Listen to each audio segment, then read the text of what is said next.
100 years have passed, yet Ed still remembers the first door and the first world with perfect clarity.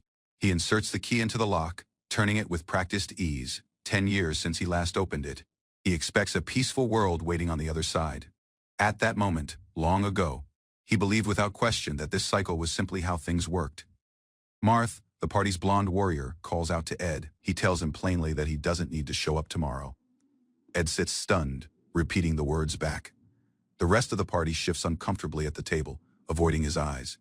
Marth clarifies through a drunken haze that starting tomorrow, they no longer need him. Ed asks if this means tomorrow is his day off. Marth explains this isn't sudden at all. The group has already discussed it many times without him present.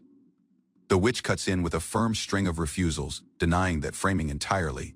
Ed, confused, reminds them they all made a promise together to defeat the Demon King. The blonde swordswoman, their leader, tells him directly that they are serious. From behind her, another member questions if the hero is joking. She continues, acknowledging that in the short time since Ed joined, he helped her with many things and taught her plenty. She admits he was talented, then her tone shifts. She raises her voice, asking how he has been carrying himself lately, spilling his drink as she gestures. She points out that while everyone else has been sharpening their skills for the coming battle, Ed has stayed exactly the same since the day he joined. He has begun cutting corners on the duties given to him, spending that time instead on his own private training. Did starts to respond, but she cuts him off, saying they've already endured enough. She adds that they hope someday he'll find his motivation again and return to who he used to be. The verdict lands. Ed is banished from the hero's party. The party watches him in silence, their expressions unreadable across the table. A voice in Ed's mind announces that the condition has been met, with 10 minutes remaining until his return. Ed suddenly throws his fist into the air, screaming in triumph. His former comrades stare, one asking if the shock has driven him mad. He assures them he is perfectly sane. Before leaving, he asks if they can hold something for him, smiling as he explains that his wish has simply come true. A dark portal tears open beside him. The party recoils, one shouting for him to wait. Ed grins, holding up a stack of books. He calls it an instruction manual, left behind for the world he is about to leave. The witch corrects herself in confusion. She didn't mean the manual. She meant that Ed must have a skill like dimensional storage. When Marth confirms it is something similar, she erupts, asking why he never mentioned it, since a skill like that opens up countless possibilities. The blonde leader explains further. She has compiled a list of efficient training methods and ways to acquire new skills, all based on information gathered from every battle she has fought. She hopes he can use it as a reference for whatever growth he pursues next. The young mage, Fu, holds up a thick book, admitting there is a spell she is supposed to learn but doesn't even recognize the name of. Ed thanks her, and she explains she has written the details on a separate sheet for him to read later, adding that it is something he'll understand better once he is older. Marth holds up an oddly detailed map, demanding to know what it is. He points out it even marks hidden passages and traps he never noticed. Ed brushes it off, saying it is just a record of places they've already been, and that it might come in handy. Marth presses further, asking how he even got it, insisting there is no way anyone could draw a map of somewhere they'd never set foot. Ed simply reminds him that he is no longer part of the hero's party, and that the details behind it are a secret now. The leader apologizes, admitting she had no idea Ed had been doing all this work without her knowledge, while another member reacts in shock at hearing her called Hero Sama so formally. Marth breaks down, calling himself pathetic for losing his touch, admitting Ed was completely right to call them out. The leader bows low, apologizing for trying to get rid of him without realizing how much effort he'd quietly put in. The witch sighs, calling everyone idiots, herself included, and declares they're taking back the banishment. Ed panics, telling them all to lift their heads, insisting he only wanted to be useful before he left. The leader calls out to him again, admitting she is ashamed to have to ask, raises both hands, gently refusing. He tells them he is sorry, but he can't come back. The leader accepts it, saying it isn't fair to banish him and then ask him to return right after. Ed smiles, and tells them he is looking forward to seeing them defeat the Demon King without him. As he walks off through the streets, Marth chases after him, shouting for him to at least stop and say goodbye properly. Did keeps walking, cloak trailing behind him, ignoring the calls from the townspeople and his former comrades alike. The countdown reaches 10 seconds until his return. The numbers keep falling, 5, 4, 3, 2, as the world around him blurs into motion. The transmigration activates. Ed exhales in relief as he lands somewhere new, glancing around at unfamiliar surroundings. A massive burst of light and energy tears through the space around him, As the transition takes hold, his face is caught mid-motion, lit by the streaking glow of the world shifting beneath him. The transmigration completes. Ed steps forward, smiling as he remarks that it has been a while since he has been to this particular world.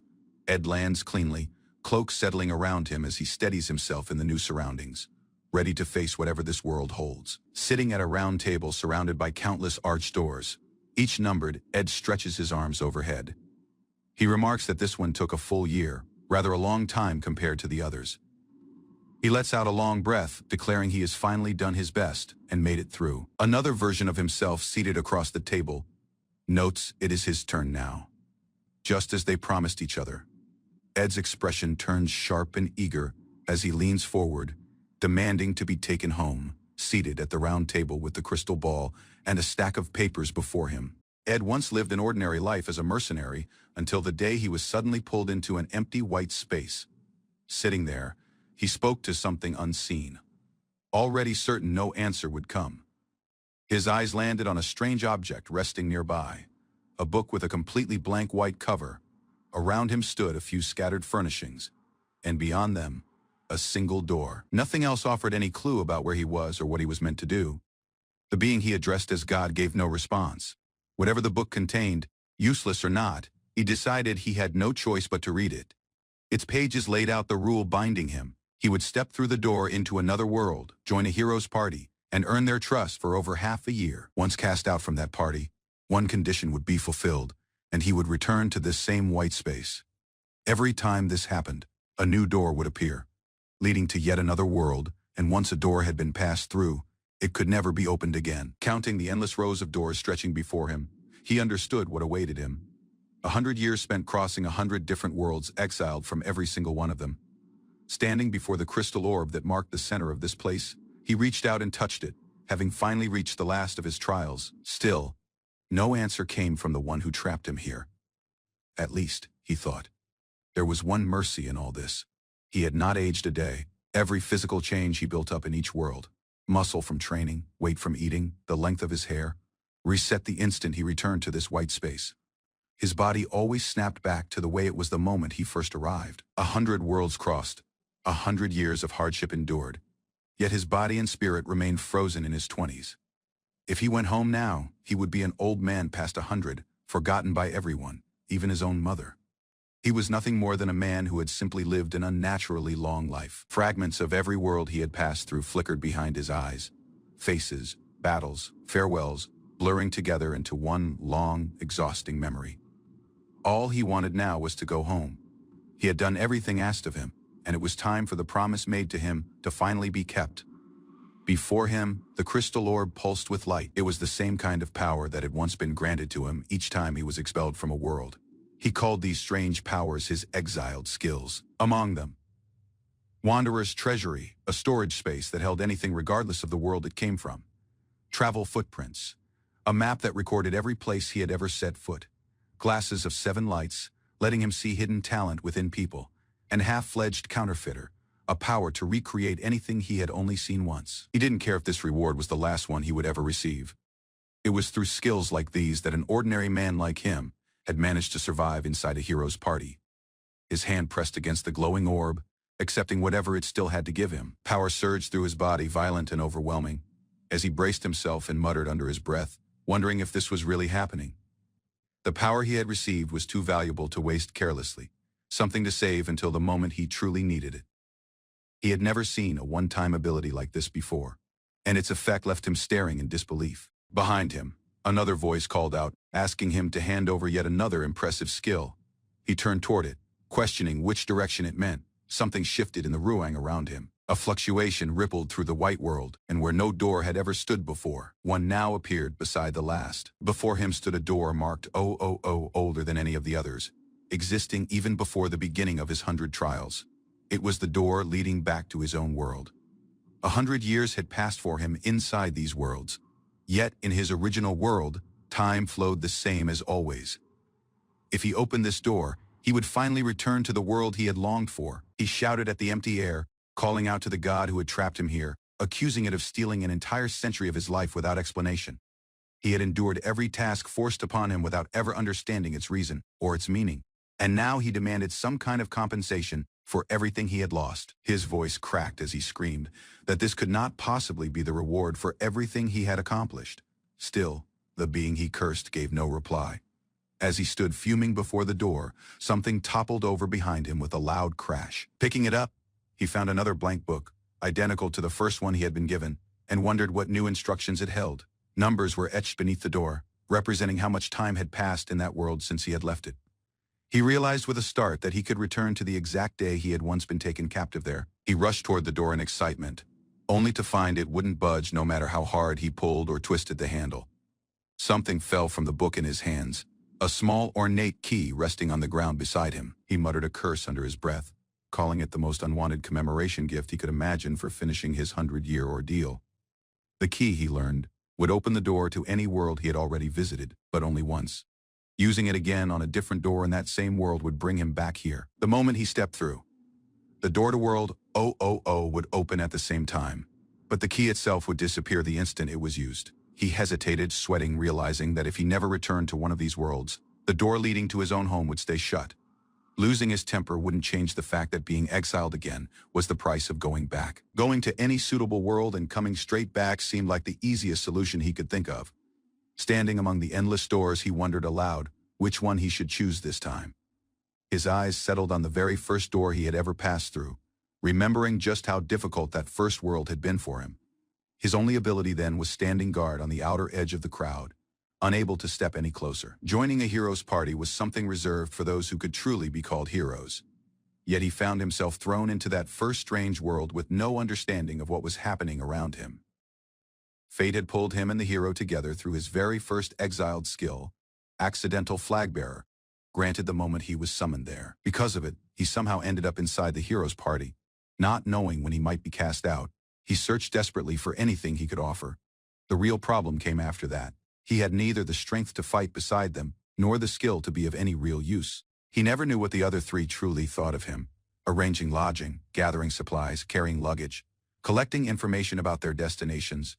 He simply did whatever he could think of to make himself useful.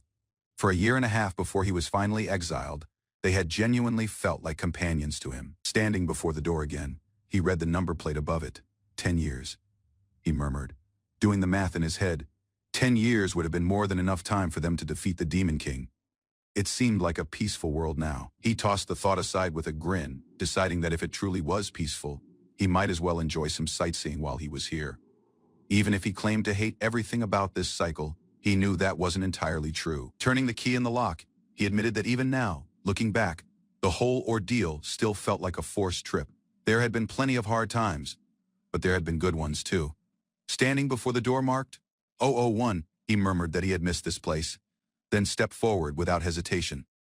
This was the beginning of his journey across 100 different worlds, the place where everything first started. Tall grass brushed against his boots as he landed back in the familiar field. He looked around, wondering if this was truly the same place he remembered from all those years ago. Being back here brought the memories rushing in more clearly than before. He tucked the key away carefully, knowing how disastrous it would be to lose something so important. With the Demon King surely defeated by now, there shouldn't have been any strong monsters left in this region. Yet, as he scanned the horizon and spotted a town in the distance, something felt off. Massive spider. Like creatures loomed around him, and he muttered that it was important to confirm what exactly he was looking at. His eyes widened in surprise at what stood before him. A burst of raw power tore through the ground, sending debris and light exploding outward in every direction.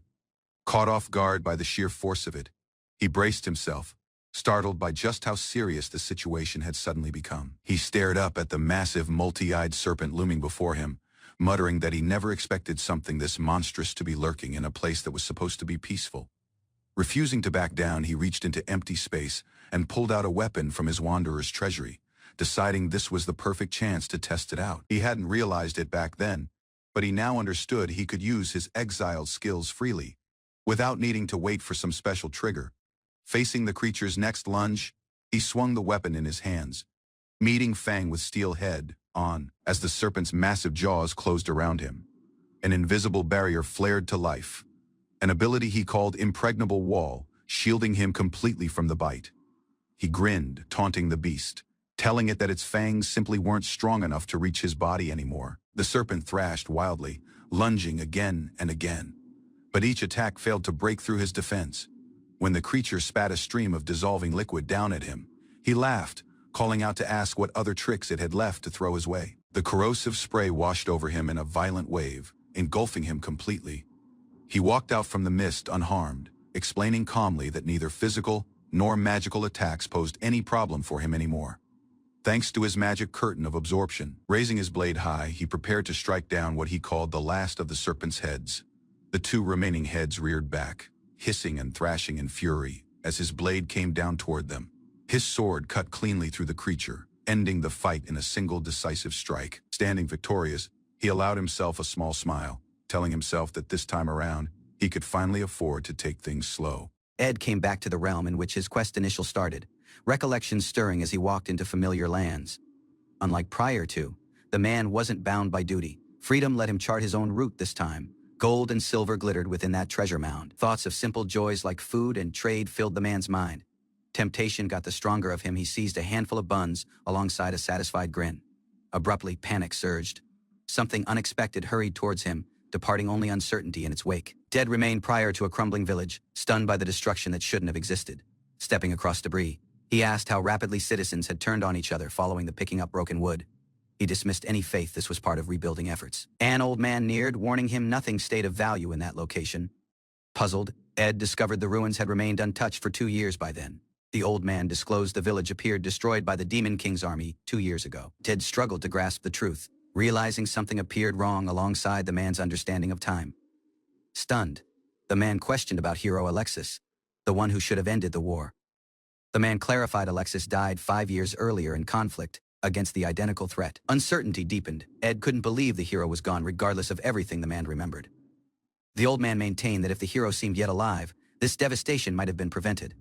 Ed demanded answers about the hero's remaining allies, yet the man had no obvious knowledge. Rumors once praised that party's progress, yet now doubts replaced belief among the citizens. Alongside quiet finality, that elder reminded him hero or not, death ends all. Sorrow consumed Ed. Everyone he once believed in had perished as he was gone. Guilt started to creep into Ed's thoughts. Had their fate shifted since he departed? Dismissing that idea as arrogance, the man convinced himself the man's absence couldn't have altered everything. Determined to witness that truth, the man steeled himself to face the realm's downfall firsthand. Alongside clenched fists, the man summoned the powers earned across exile to aid his search. Guided by that Akashic compass, Ed set out toward find the hero's final resting location. That compass pointed towards the Demon King's castle, confirmation that Alexis had genuinely fallen. Following, Ed sought Gonzo's fate and located he died at the identical location as Alexis. Sitting in silence, the man asked if he should mark their graves himself, weighed down by sorrow. Aunts asking about Tia. That compass gave one cryptic answer, not applicable. Uncertainty overtook him as that device displayed nothing yet, a cloudy, unreadable haze. Desperate toward know that truth, Ed shouted for Tia's current location across the compass. The device responded alongside a lock, and the man activated his speed skill lacking hesitation. Wind and force cracked the earth as he launched ahead, faster than ever prior to. That man's eyes locked onto a distant figure, his heart raced near the sight ahead. Overwhelmed, Ed recognized Tia appeared yet alive, standing silently beneath the sunlit sky. At the lake center, a swarm of foes closed within. Ed shouted out to Tia and activated a skill. Using Mirage Shift, the man burst across the skies, tearing across illusions and feathers as she spotted him. Time ticked down as the man dashed across vast terrain, mountains, and snowfields, chasing the woman's trail.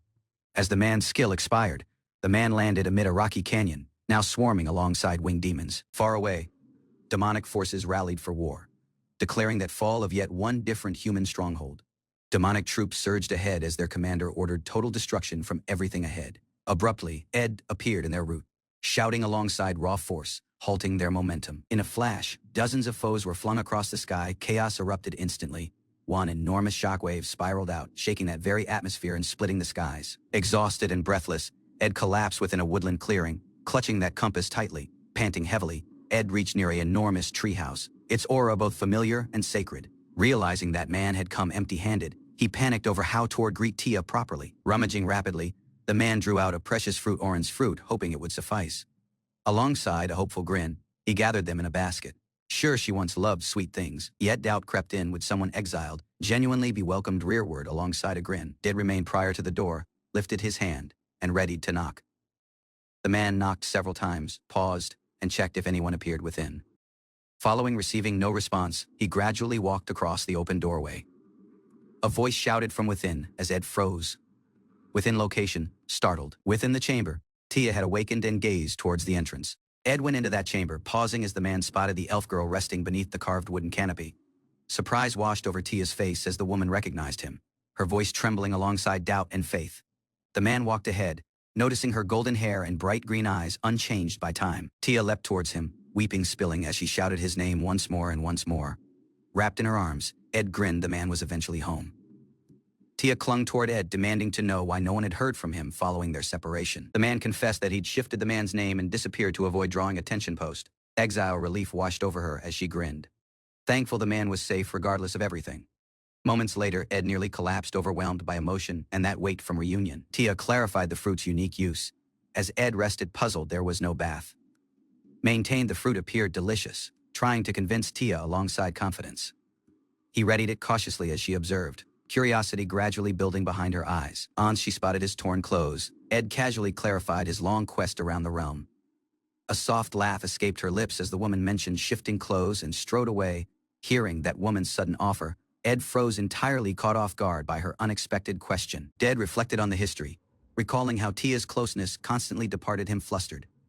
He wandered into her home, silently observing the space that now gripped both warmth and recollection. Drawn by curiosity, he peeked into a different chamber and discovered her bed.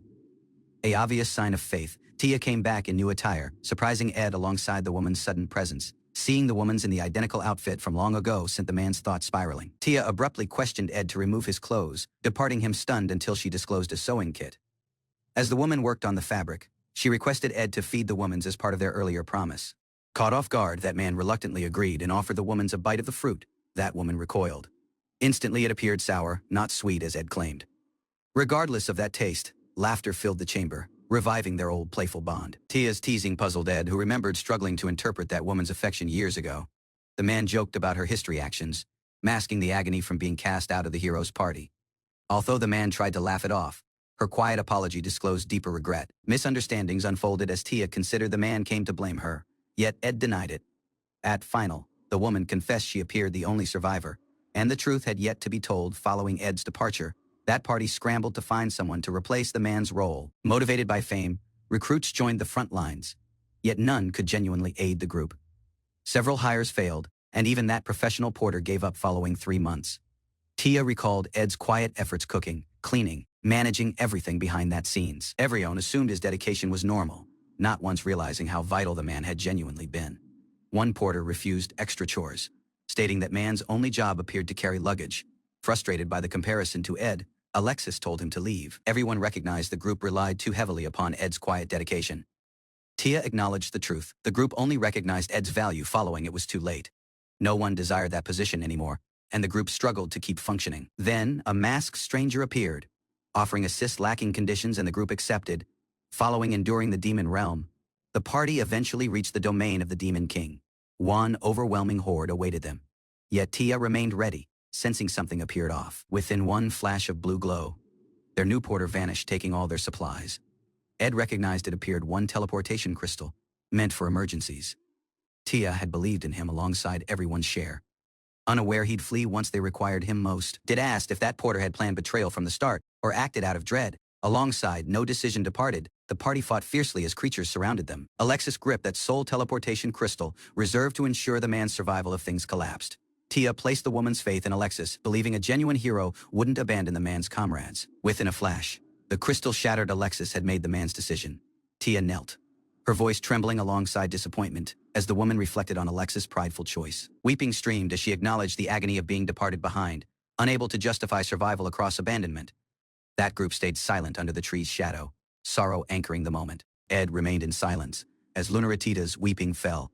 Regret lingered in her heart, yet Ed offered quiet reassurance. Recollections came back. She'd been abruptly sent to a hidden chamber deep within Notland's castle. Upon emerging, suspicion swirled. Soldiers accused that woman's from betrayal, questioning the prince's fate and her escape. Confronted by that king, the woman nervously disclosed everything, hoping for understanding. Sorrow overtook the king. The man announced the hero's party lost and ordered her into hiding. Alexis sacrificed the man's comrades, believing the realm's tomorrow outweighed their lives. Since from that prince's final wish, the king forbade further expeditions into the demon realm. A brief moment of levity came back between that two, breaking the tension alongside laughter. Regardless of multiple rescue attempts, no army could breach that demon realm to retrieve Alexis. Ed disclosed the man used a magical tool to locate others. Secretly visiting lacking notice, Ed disclosed that neither Alexis nor Gonzo could be reached alongside the sorcery tool. Accepting the grim truth, Tia recognized the group couldn't have survived the overwhelming foe force. To lift that mood, the woman proudly presented one handmade outfit, asking for Ed's opinion. A grin formed as Ed acknowledged that woman's effort, bringing brief warmth to the moment. Abruptly, the earth shook, alarmed. They hurried outdoors to discover the source of the disturbance. Startled by one eerie glow, Ed turned towards see an unfamiliar figure approaching. A lesser dragon emerged from that shadows, forcing Ed to draw the man's armament. Urgent warnings followed as Tia and the others asked his choice to step outdoors. Alongside calm determination, she walked ahead, ready to confront the dragon herself. Prior to she acted, a different ally hit initial, effortlessly overpowering the beast in an instant. Enormous water wall rose around Ed, summoned by a mighty new ally who swore to defend him. Chants echoed as mystical force gathered, invoking an incantation of remarkable complexity and force. That caster unleashed tri-edge stream, sending force blades towards the charging beast. Alongside devastating impact, the attack sliced across the creature in a single strike. Stunned by Tia's power, the party recognized the urgency as she pleaded for evacuation. Worry filled Ed as he spotted Tia's weakened state, yet she brushed off his worry. Although clearly fatigued, she grinned, admitting she overexerted herself following so long lacking fighting. Tia proudly clarified her dramatic effort was to impress Ed, then silently departed to rest. Zone ally reassured himself the woman would recover following all. She was once a hero. Yet puzzled by her warning, Ed resolved to deal alongside the situation prior to reconsidering. As storing materials in the treasure box, Ed appeared distracted by a loud thud close by.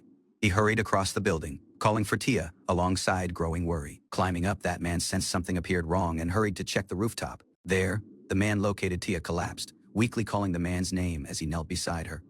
Puzzled and concerned, Ed spotted something unusual in her hand, its texture unfamiliar and alarming. Tia's body appeared, covered within blackened bruises, spreading rapidly like dead skin. Ted panicked, trying to cover the woman's alongside a blanket, unsure how to assist. Later that evening, that woman woke, weak yet smiling, thanking Ed for staying.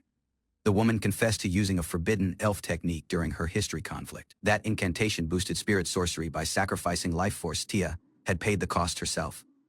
Ed struggled to grasp how the woman's condition worsened so abruptly regardless of seeming fine earlier. Stunned, he recognized Tia had sacrificed her lifespan during the conflict, alongside the lesser dragon. She acknowledged it was the only way to rescue Ed prior to the beast hit. The man rested in silence, unable to understand why the woman risked everything for him. Tia disclosed her sorcery reserves were nearly gone, only her enchanted clothes gripped her together. Tia clarified how the woman's clothing allowed her to absorb the tree's stored sorcery to survive. Yet removing them had cut that flow, something the woman did just to relive normal moments alongside Ed. Unfortunately, that decision exposed that woman's to the demonic beast, drawing the dragon to them. Blaming himself, Ed thought that man's presence caused everything to spiral out of control. The man reflected bitterly, thinking the man's overconfidence only brought peril to those he cared about. Ed broke down within guilt, unable to accept how much Tia had sacrificed for him. That woman comforted him gently, expressing no regret about the woman's shortened life. Regardless of everything, she was content, glad just to reunite alongside Ed and relive precious recollections. Yet their peace shattered as peril loomed once more. She urged Ed to leave instantly, refusing to run. The man remained firm, unwilling to abandon the woman's this time. Although Ed's appearance stayed unchanged, time had rewound the man's body to its weaker state. He clarified his growth traveling across 100 worlds, gaining power over 100 years. Across countless trials he'd shifted, becoming someone far removed from the history. Now he remained resolute prior to Tia. Declaring his newfound power facing a horde of foes, Ed vowed he would defend her this time for actual. Ed vowed he would not once leave Tia behind once more, choosing to stay in battle. Tia struggled to stand, desperately trying to aid him regardless of the woman's condition. The man knew slaying creatures wouldn't restore what was lost yet. He couldn't turn away. Although aware of the futility, he yet pressed ahead alongside unwavering resolve. Fueled by desperation, Ed invoked blood blade smithing, determined toward rewrite their fate. Unleashing his might, the boy charged ahead across the battlefield. Surrounded by defeated foes, the man remained beside the girl, reflecting on a rare skill that could alter fate itself. Faith stirred in her eyes as she recognized the might let her start anew, resetting everything they had lost. Ed remained accused, his allies turning their backs as disappointment replaced faith. Tia made the painful decision, believing pushing Ed away was the only route to defend him. Regardless of knowing Ed would resent her, the woman stayed firm, burdened by unspoken feelings. In time, Ed grinned across agony, assuring her he had fulfilled his duty to keep her safe, following parting ways. The man trained relentlessly, stronger than ever, departing Tia in awe of his resolve. Tia gently questioned Ed to escort the woman to the edge of the demon realm. Although uncertain, the woman reassured him that declining appeared perfectly fine. Alongside quiet determination, Ed vowed to take the woman's, no matter the cost. As they readied for the quest, he carried her cautiously, hiding his understanding of her burden. Lacking hesitation, the group departed into the unfamiliar, as Ed vowed to honor Tia's silent wish. Ed reached near that desolate site, guided by Tia's quiet confirmation. That woman recalled how Alexis had once brought the woman's there using a crystal, and how much Ed had grown since. Alongside hesitation, Tia confessed that woman's guilt for exiling Ed, revealing her regret. The woman acknowledged her dread had prevented her from believing in him. Now, side by side, the group gazed ahead. Tia eventually saw Ed as her protector. Tia spoke of one peaceful tomorrow, imagining life beyond that demon king's fall. Grateful for the quest, she hoped she could fulfill Ed's dreams as the man had hers. Curious, that woman wondered aloud what Ed genuinely desired. The man shared the man's hopes, returning home, reuniting alongside family, and introducing them to Tia. Alongside quiet confidence, the man envisioned earning nobility, yet beneath it all, one wish stayed unspoken. Tia's lifeless hand rested beside a broken flower, that woman's fate sealed within silence. Overwhelmed by sorrow, longed only for one single wish amid fading dreams. Alongside everything the man had, he invoked the man's final skill, determined to alter fate. One radiant pillar surged skyward, shaking both heaven and earth. Moments later, Ed awoke within one white, unfamiliar realm lost between reality and something beyond. A usual figure panicked, convinced that man been abducted or had died. Meanwhile, Ed tried to retrace that man's steps, recalling his job of clearing pests. Following completing the task, the man ventured into the woodland, and everything turned hazy. That man wandered across a surreal white space, puzzled by an ornate door just as uncertainty peaked. A enigmatic white book emerged, drawing the man's attention inward. Discovered that man could return home by being exiled from 100 worlds. A different man panicked near the idea, protesting the man's unsuitability for any hero's party. Regardless of hesitation, curiosity drove him toward reach for one glowing orb. Driven by desperation to go home, the man eventually touched it alongside conviction. Abruptly, might surged and ability awakened in the man's mind. The fate, binding skill, flagmaker.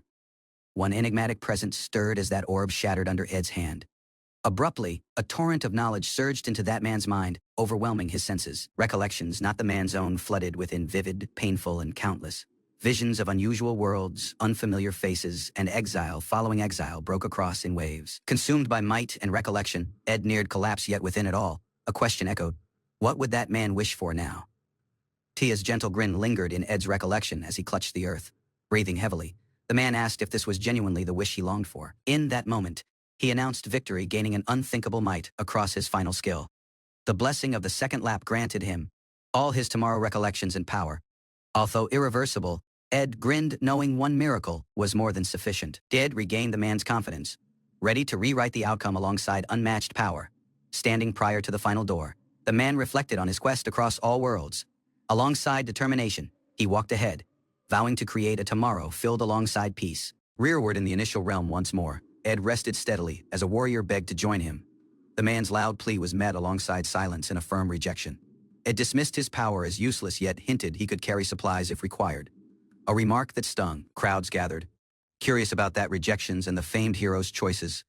Some admired him from afar, hoping toward hear words from faith.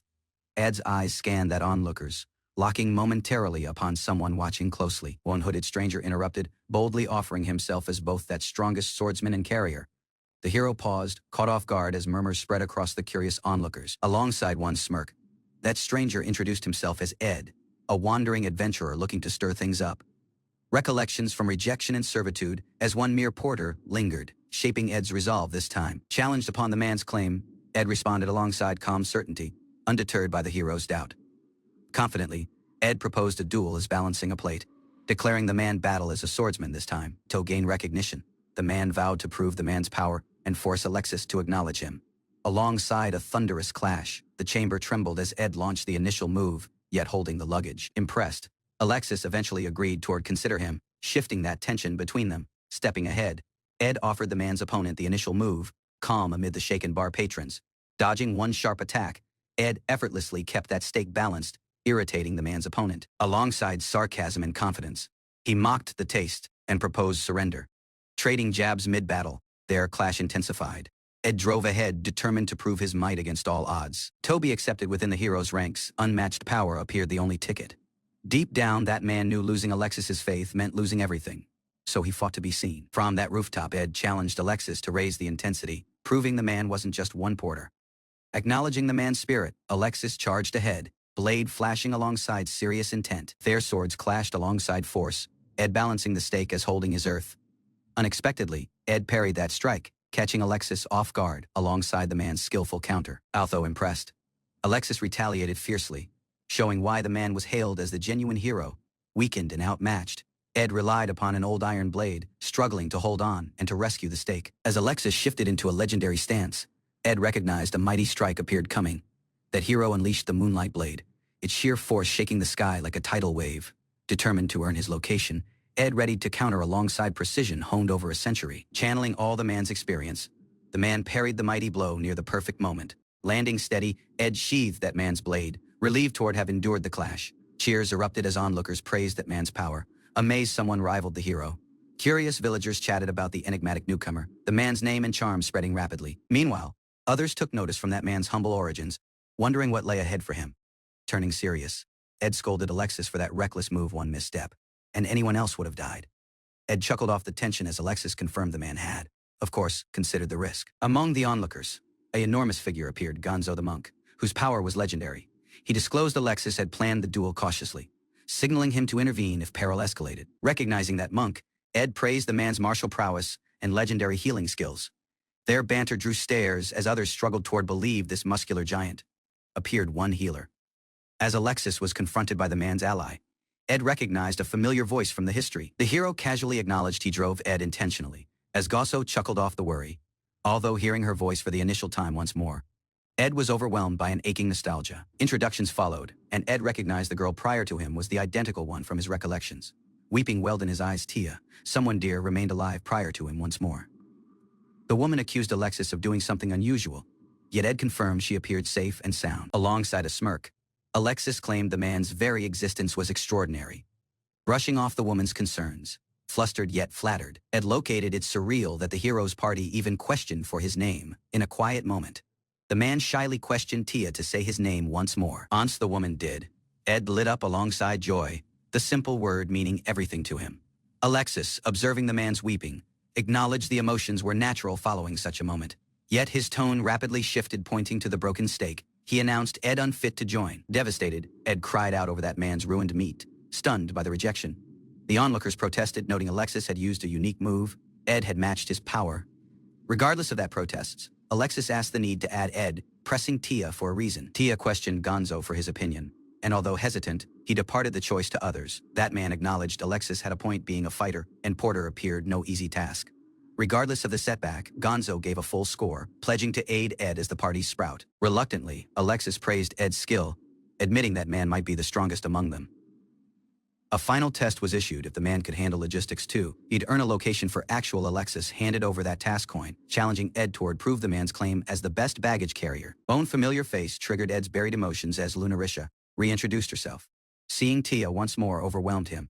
Weeping fell prior to he could speak. Ed received that man's initial task from the hero, challenged to prove his abilities and handle the reward responsibly. As he walked ahead, he was handed 10 silver coins, a simple yet vital mission ahead. Upon closer look, the man spotted something unusual. The coins were actually gold. Realization hit him. That hero had given him far more than expected, an obvious sign of faith. Turning towards village, Ed sensed something unfamiliar. Regardless of his confidence in the area, Ed reached within an unfamiliar part of village led by Tia, who seemed to know the area well. The woman asked his sudden politeness, catching him off guard alongside her directness. Curiosity drove that woman to follow him, insisting the man drop the formalities. Although others doubted her intentions, Tia confidently announced her own power, lacking hesitation. More than power, the woman believed in her instinct, believing Ed was simply a good person. Although Tia acted cheerfully, Ed sensed her behavior was distinct and prior to stirring his curiosity. He recognized she, too, carried recollections from her history that shaped her actions now. Meanwhile, Alexis hesitated yet respected Tia's decision to accompany Ed, trusting the woman's judgment. Regardless of doubts, others acknowledged the woman's willful spirit and let her go, lacking interference. Responsibility mattered to Alexis. He took action silently to make amends in which required. Alexis proudly presented the man's initial crafted table, confident in his unique skills, regardless of odd stares. As praised by the onlookers, a subtle unease lingered within him as he departed alongside Gonzo elsewhere. Ed wondered why Tia seemed unusually kind and open. Regardless from their short acquaintance, Tia reflected on the woman's long life, filled alongside forgotten recollections and quiet understanding of others. Although faint, elves preserved meaningful experiences, not once letting go of that ones that mattered. Even within cycles of life and death, recollections linger, etched deeply into that soul. Tia disclosed that once she initially saw Ed's face, something within her stirred a distant familiarity, wondered if it appeared déjà vu, yet sensed that woman's feelings reached deeper than that. She gently proposed they had shared a bond in a different time, perhaps even a different life. Accepting her company, Ed grinned, ready to walk ahead alongside curiosity and faith. As the group wandered the street, Ed pondered reincarnation and the recollections carried ahead from other lives. He thought that in a different realm, such recollections were etched deeply, waiting to resurface. Yet, he asked how one could prove such a truth, even alongside the skills he gripped. The group soon reached near a grand building, silently awed by its transformation and symbolism. That sight stirred recollections of damage, of goal, and the quiet urge to mend what once broke. Alexis announced the man's success alongside confidence, proud of his unique talents and flawless execution. As the others relaxed, Tia excitedly praised Ed's capability, eager to impress Alexis alongside the man's value. Abruptly, a mountain of rations crashed down. Ed had readied them all for their quest. Gonzo remained stunned, questioning how such one small bag could store that much. Ed disclosed one sorcery tool from ancient ruins, its capacity far greater than it appeared. Acknowledged the truth behind the bag was a lie, masking the man's actual might. The man clarified only he could use it and disclosed its limitations living beings couldn't enter. Within reality, that storage worked thanks to the man's exile skill, cleverly disguised as a magical item. Although the genuine capacity was vast, the man modestly claimed it could hold a few warehouses worth. Tia praised him proudly, as Alexis grew suspicious as Ed carried upon to pull items out. Ed presented one different magical device, this one capable from producing water endlessly. Tia confirmed that man knew how to use it, further proving the bag could handle oversized items. Regardless of by then having water across Tia's sorcery, Ed yet spent 50 silver coins on the tool. To everyone's shock, the item's genuine value appeared closer to 5 gold coins near minimum. Ed steadily clarified he bought it to ensure survival, no matter in which their quest led, clarified the importance of backup plans. What if Tia fell ill or couldn't use the woman's sorcery? Tia slapped Alexis in frustration, feeling unappreciated, as the man acknowledged he'd relied on her too much. Eventually, Alexis remained and acknowledged Ed's skills, giving him long-deserved recognition. Alongside a promise fulfilled, Ed appeared officially accepted into the party, greeted alongside cheer. Gonzo excitedly recalled training ideas, eager toward make use from Ed's incredible sorcery bag. Alexis was startled to see that Ed had also bought a blade, questioning his decision. He'd acknowledged it was a cheap armament, just something to use until the following destination. The man hinted near a greater plan, revealing he had a proposal within mind. Following all the man endured, this quest felt like a second chance worth preparing for. Confidently, Ed grinned. The man was by then 6 months ahead of everyone else. The hero's party started their quest, arriving at a Torumtine, a bustling village known for smithing. Although it gazed industrial, the village primarily produced silverware, not weapons as they'd hoped. Tia wondered aloud if legendary culinary tools seemed hidden here, excited by that mystery. At the silver stove, Alexis questioned Ed to explain the man's plan regarding the unusual sight. Ed disclosed disturbing news. A perilous rockworm had made its nest deep within the mine. That party appeared alerted upon learning that a rockworm had infested the mine. Ed clarified that worm's behavior: it consumed silver and departed destructive crevices behind. According to that man's knowledge, the worm would cause a deadly cave within in 3 months. The man reflected on a previous failure, in which they had reached too late to stop it. Determined toward alter that outcome, Ed chose not to repeat that mistake this time. Ed maintained the rockworm was present, yet acknowledged he had no proof. He thought acting now could stop the disaster. The man stated his aim clearly. He desired their party to eliminate the threat themselves. Alexis recognized that treasure Ed mentioned might be mithril. Tia and Gonzo briefly speculated about that relationship between mithril and rockworms. Alexis and Tia confirmed mithril's properties, noting its ability toward store and conduct mana. That party discussed the value of mithril, a rare material often used within high-grade magical tools. It was clarified that mithril is formed once silver is exposed to concentrated sorcery. Over a long period, one member mistakenly assumed that rockworm appeared the source from mana. Hints pointed toward one connection between that mine's silver and the rockworm's behavior. The group concluded that the best environment for mithril formation appeared within the rockworm's body. The group discovered mithril remains created within rockworms, formed from undigested silver exposed to high concentrations of mana. That protagonist planned to defeat the rockworm to extract mithril. The man's aim appeared to forge weapons for the hero's party. Miners cautiously came back toward that cavern, lured by the promise of rare mithril. Their return appeared met alongside Fury as a supervisor, reminded them of that hero's evacuation order. Regardless of warnings, some asked the actual reason behind the mine's closure. A group advanced deeper, suspecting a rockworm lurked below, yet the tunnel stayed eerily silent. Meanwhile, Ed's unusual plan unsettled Tia, who clearly didn't appreciate that gross alternative approach. Did clarify that only mithril from a rockworm had unique properties, unlike the kind sold within markets. That party listened as Alexis detailed the transformation of silver by one rockworm's acidic process. The man confirmed pure mithril could forge mighty weapons, although he dismissed the idea of using it himself. Ed reassured that group of their direction, guided by the man's unique exile skill, Akashic Compass. Others marveled near that compass, realizing only ED could use such one rare magical artifact. The party descended deeper into the mine, following Ed's lead, until the man announced they had reached. Although it appeared to be a dead end, the group assumed the rockworm appeared behind the wall. Ed walked ahead, activating his exile skill, circular reflector, and slammed the surface alongside precision. Regardless of warnings, he carried on striking the wall, confident in his might. Channeling stored shockwaves, Ed unleashed one enormous impact toward reveal what lay beyond. The party descended deeper into the mine, following Ed's lead until the man announced they had reached. Although it appeared to be a dead end, the group assumed the rockworm appeared behind the wall. Ed walked ahead, activating his exile skill, circular reflector, and slammed the surface alongside precision. Regardless of warnings, he carried on striking the wall, confident in his might. Channeling stored shockwaves, Ed unleashed one enormous impact toward reveal what lay beyond. Abruptly, tremors rippled across the earth, alerting the party to incoming peril. Alongside one stern expression, Alexis issued a swift order to prepare for conflict. Known monstrous rockworm erupted from below, forcing that party toward brace for impact. Amid the chaos, the group advanced rapidly, shielding each other and launching a counterattack. As weapons proved ineffective, that mages unleashed mighty spells to pierce the beast's defenses. Tia summoned the woman's sorcery, conjuring the mighty volcanic lance under Lunardia's name.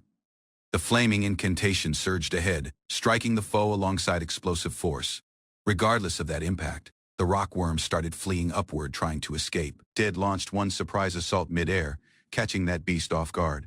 His allies cried out as the man hit, standing firm beneath the collapsing debris to finish the battle. Ed intercepted that beast mid-climb, refusing to let it escape the battle. Alongside a wicked grin, he activated Bloodblade Tempering, sharpening his armament across injury.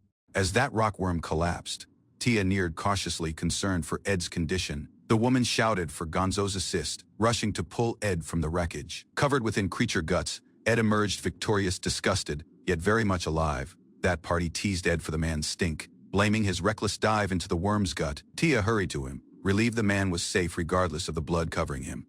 She scolded him across, weeping, frustrated by his perilous choice. Ed grinned, remembering how she'd constantly concerned for him, even in their history journeys. Promising to grow stronger, that man lightened the mood as the group wrapped up the ordeal. Ed disclosed one gleaming orb, pure mithril extracted from that defeated worm. As some asked that small yield, others admired its rarity and beauty. Alexis noted its immense value, estimating it could buy one entire castle. That man clarified the material's uniqueness, requiring a master craftsman to handle properly. As the party fantasized over riches, Alexis reined them within prior to excitement ran wild. Following securing the mithril, the group questioned Ed if he had a blacksmith in mind. To their surprise, Ed disclosed that man intended to forge it himself. The group soon reached near Silverforge, a well-equipped smithy ready for use. Ed admired that tools, receiving full permission toward borrow them lacking hesitation. Regardless of offers for free use, Ed maintained upon fairness, valuing respect over reward. Alexis cautioned Ed not to take the mithril forging lightly, stressing their efforts seemed near stake. Alongside confident smiles exchanged. That group split up, trusting Ed would handle the task. Elsewhere, Tia rested silently, her gaze following Ed's steps alongside silent admiration. Alexis teased that woman's noticing how much attention the woman paid to Ed's actions. Startled, the woman shyly asked his remark, hiding a faint blush beneath curiosity. At a quiet tavern, Alexis sipped the man's drink once Gonzo shouted him out. Alongside a grin, Gonzo proposed Alexis was the one genuinely fond of Ed. The man pointed out that Alexis had placed remarkable faith in ED, something rare for him. Alexis acknowledged Ed's combat skill and enigmatic knowledge had departed a deep impression. Although hesitant, that man confessed he might actually like the kid just a little. Ed hesitated as Tia maintained on staying. Regardless of the man's suggestion blacksmithing might bore her, the woman softly confessed her actual reason: she simply desired to be near him. To her, Ed seemed capable of anything. Although the man silently disagreed, the man reflected upon history regrets, admitting he'd failed to hold on to what mattered most. Alongside this second chance, the man resolved to forge a new tomorrow by his own hands. Ed started forging alongside determination, vowing to shape an armament that would rewrite destiny. Far away, Saiyan reawakened, learning from that rockworm's defeat, and the hero's presence rather than act. That man planned toward report everything to the Demon Lord. Once remembered as the porter who fled, Ed started the man's second quest, keeping every skill earned from 100 worlds. Although seemingly ordinary, one recalled that man's unique features: a sharp nose and a quiet presence that lingered. Tia rested alone, haunted by a recurring vision, a parallel life beside ED, walking a distinct route. Even newly acquainted, something within that woman stirred, questioning why dreams of Ed kept returning. Seeing her face, Ed was advanced to weeping. Regardless of hiding it, Tia felt the identical, unspoken agony. Ed spent quiet time alongside the man's ally, appreciating the warmth of their brief peace. He recalled the many artifacts and paths departed behind, although his abilities and recollections stayed. As preparing water, he felt the weight of his quest yet lingering within him. Far away, a figure identified Ed as that cause of turmoil within the hero's party.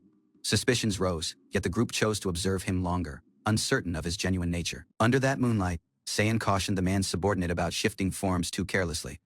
That man ordered the lizard-like spy to remain behind as he gathered more intelligence. Rearward at camp, Ed's rapid forging progress stunned the party, having completed the man's task in just 6 days. Proud of his work, he announced the armament ready yet waited for the right moment. Alongside confidence, Ed disclosed a tracking tool, hinting at its role in their following move.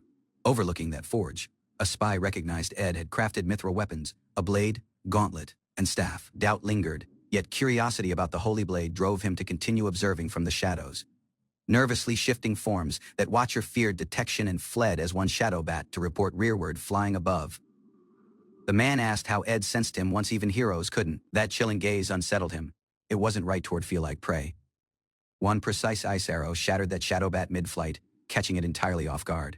Ed remained over that fallen scout, greeting him by name, departing the creature stunned. Revealing the man's awareness, Ed made it obvious there appeared no point hiding anything anymore. Tia and that others praised the unthinkable shot as the scout panicked. Realization hit that observer had unknowingly become the one being hunted. Wounded envoy of that demon king knelt, claiming to bring a message, not war. As the party listened, the man spoke of a tomorrow alliance, unaware the hero was absent. Ed, standing firm, vowed toward destroy that dream prior to it ever started. Provoked, that envoy transformed alongside rage, releasing one surge of monstrous bloodlust. Now towering above them, that tyrant Deathhorn loomed, threatening toward crush them all. As the conflict started, the group activated their defenses, bracing for impact, roaring within rage. That monstrous foe swore vengeance, promising to destroy everything in sight. Enormous force burst forth, yet Gonzo remained firm, casting a mighty aura shield to defend them. A barrier engulfed the entire village, an unthinkable feat that stunned even the foe. Together, Ed and Gonzo earned their comrades' admiration as that dust settled. Facing the monstrous threat, Ed's allies asked the genuine power of his new weapons. Alongside might focused into the man's gauntlet. Gonzo unleashed an overwhelming strike in one blow. The impact tore across the foe's arm, departing the party in awe of the result. Shock spread, lacking the hero. The group had turned the tide. Appeared at all thanks to Ed, wounded and terrified. That beast fled, desperate toward inform the demon king of this might. The enormous explosion departed dust in the sky. Yet Ed rapidly recognized it was a decoy. Underground, the foe shifted form once more, assuming safety in the shadows. Tia hit swiftly alongside her new blade, binding him in stone prior to he could escape. Her enchanted blade, fused alongside spirit sorcery, proved unexpectedly powerful. As the foe lay trapped, Ed walked ahead steadily, ready to finish what they started. Ed steadily announced he knew what the foe would do following. His resolve unshaken, claiming this as his atonement, he walked ahead, regardless of not being grasped. Channeling immense might, he activated the silver-winged blade, radiating force from a different time. Alongside focused precision, he shaped the armament's might, preparing for the decisive strike. Standing prior to the sealed beast, Ed gripped firm, ready to end it, lacking hesitation. As the dust settled, the party hurried towards Ed, confirming he was safe and unharmed. They celebrated the victory, although Ed couldn't assist yet boast just a little. Upon closer inspection, that foe had fallen to one nearly invisible, surgically precise cut. That hero introduced himself, acknowledging Ed's unmatched skill and makeshift armament's surprising power. Regardless of the man's humility, Ed's craftsmanship appeared praised as being beyond any known artisan's reach. Suspicion grew as the hero walked ahead, demanding to know Ed's genuine identity and hidden history. Alexis, the chosen hero, once clashed alongside Ed due to pride and distance in their initial quest together. In a ruined battleground, Ed disclosed an enigmatic armament, drawing surprise from Alexis and the party. That armament transformed into a sharp blade alongside intricate wings, its structure far from ordinary mithril. Others gazed on as Alexis rapidly grasped the blade's nature, prompting Ed to shift his approach. Curious, Alexis asked Ed's blacksmith goals. Intrigued by the man's talent and hinting near deeper recognition, Ed casually acknowledged to wanting a blade that could cut anything. Although he shouted it a typical aim, Alexis, nevertheless, thought Ed genuinely had the skill to forge such an armament, surprising everyone around. His decision of words disclosed confidence, not hesitation. The armament wasn't experimental yet, a temporary solution. That insight raised one deeper question. Why settle for less if greater craftsmanship appeared within reach? Eventually disclosed the truth, limited materials gripped him rearward, making perfection unthinkable in those conditions. The man clarified that many rare materials he required came from other worlds, making every resource precious. The group surveyed the damaged capital, agreeing to start repairs rapidly alongside Ed's assistance, easing concerns. Nervous yet determined, one member volunteered toward fix that wall alongside Gonzo, drawing suspicious glances. As the others hurried off, Alexis stopped Ed alongside a calm yet pointed request to wait. He then questioned Ed to visit his chamber privately, hinting at a serious discussion that departed Ed stunned. Alongside a mighty chant, the elf summoned the incantation Earth in Hand to start the restoration. Enormous stone hand rose from the earth, rumbling as it carried heavy debris alongside ease. As the elf apologized for the damage caused, townsfolk neared within awe, recognizing the woman as a hero. Regardless of the praise, she stayed humble, insisting their assist was only natural as appreciation poured in. Surrounded by cheering citizens, she remained inspired. Their faith now rested firmly in her party's power. Tia announced confidently that they would bring peace to the realm, her words firm and obvious. That onlookers roared within agreement, voices united in belief that the Demon Lord's army could be defeated. Gonzo walked ahead, effortlessly lifting a boulder, boasting that no foe, not even the Demon Lord, could match him. Alongside admiration, everyone hailed him as the group's most dependable force, power unmatched. Yet Gonzo reminded Tia that alongside recognition came pressure, yet reassured her, alongside a gentle pat, everything would be fine. Gonzo gently reminded Tia there was no need to act tough once the man was around to aid her. He assured her that alongside Ed, now part of the group, their power had grown. Defeating the Demon Lord was feasible. Tia grinned warmly, expressing the woman's gratitude and calling Gonzo by name, touched by the man's kindness.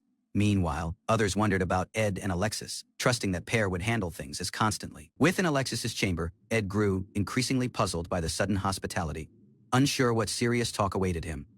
Alexis summoned Ed to examine something crucial, causing Ed to dread he might be exiled once more. To the man's shock, Alexis offered him the Holy Blade, a relic Ed had only seen within combat. Although unsure, Ed gripped that blade for the initial time, overwhelmed by Alexis's unusual permission. Following inspecting the armament, Ed acknowledged it was impressive, yet hesitated to call it exceptional.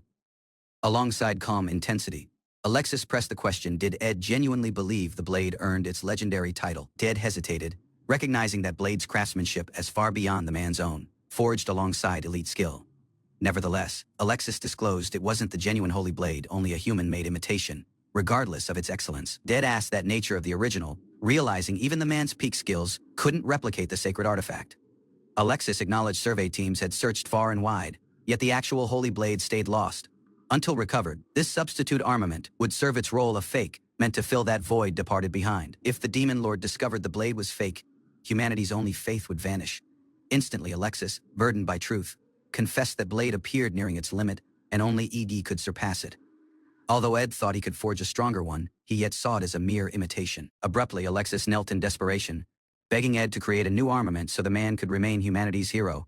Explaining the immense weight on the man's shoulders, Alexis disclosed why the man was willing to go so far. Ed reflected upon Alexis's burden, seeing the weight of being a symbol forced onto him, lacking decision. Regardless of that, Alexis embraced his goal, a vessel of faith determined to fulfill the citizens' dreams. Weeping welled as the man pleaded for the power to remain their hero, asking Ed to grant that chance. Ed recognized Alexis wasn't arrogant, yet someone striving to be worthy of the might he'd been given. Alongside resolve, Ed activated the Akashic compass, ready to find the actual holy blade and uncover the truth. Did acknowledge the compass's genuine might was a secret, activated only since he respected Alexis' resolve. Alongside a confident grin, the man offered its services at a reasonable rate piece with in exchange for guidance. Advanced by Ed's offer, Alexis swore to pay the price and pleaded to be led to the genuine holy blade. Breaking formalities, Alexis welcomed Ed as an equal, not one tool, yet a genuine party member. Alongside a quiet grin, Ed accepted, now eager to learn what an actual hero looks like from Alexis. Ed and Alexis shook hands firmly. Faith was eventually mutual. From that moment, Ed remained as an equal among heroes. Ed repaired the capital wall using spirit sorcery, departing the citizens amazed by how rapidly everything was restored. The village started to see him as a genuine hero. Soon following, the entire capital gathered to honor his deeds, even placing a defeated creature as a symbol of victory behind him. Praise spread across the onlookers. Yet Ed felt something missing, as if the celebration did not match what he had endured. Attention became overwhelming, and that moment drove him toward step away from the spotlight. Alongside an ally beside him, Ed advanced ahead once more, setting a new aim to find the actual holy blade.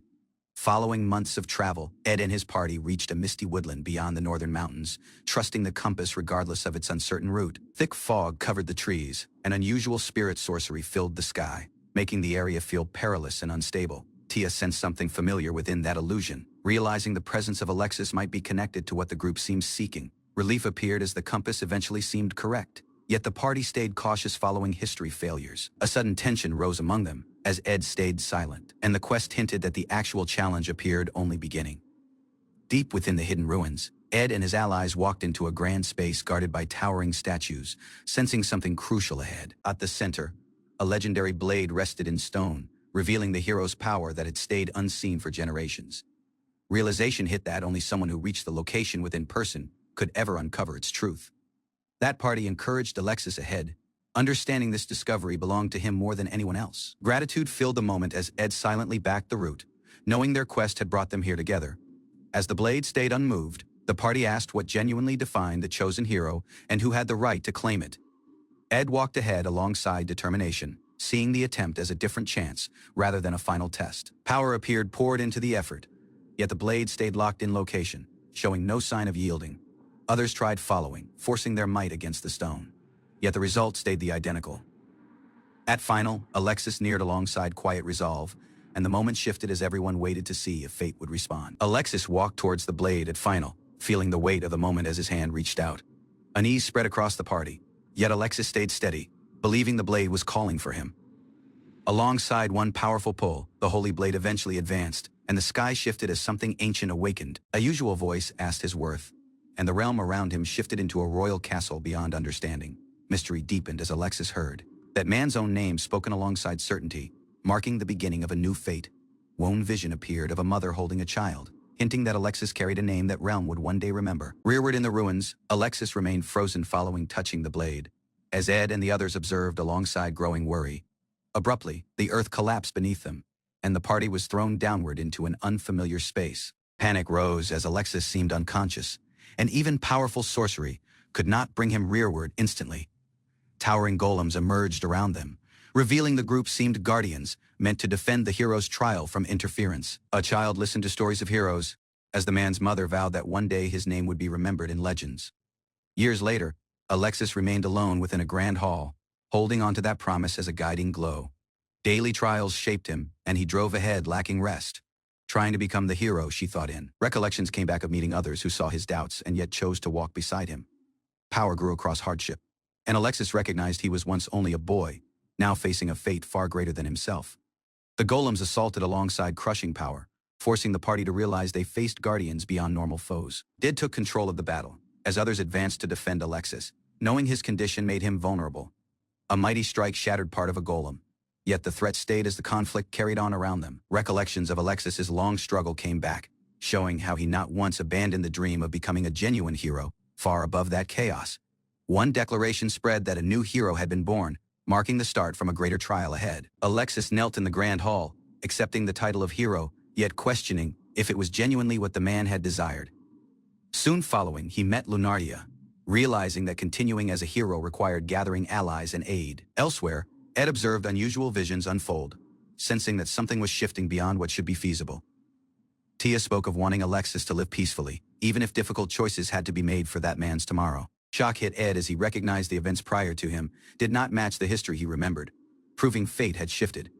Recollections came back as the trial disclosed how promises of heroism could fade once the person chosen not once proved himself. Alexis struggled once more alongside the blade, facing doubt over whether someone like him deserved the title at all. A harsh question echoed across that ruins, challenging the man's worth and warning that pride could destroy his duty. Chaos followed as that hero's route collapsed, and the human realm seemed to reach a terrible ending.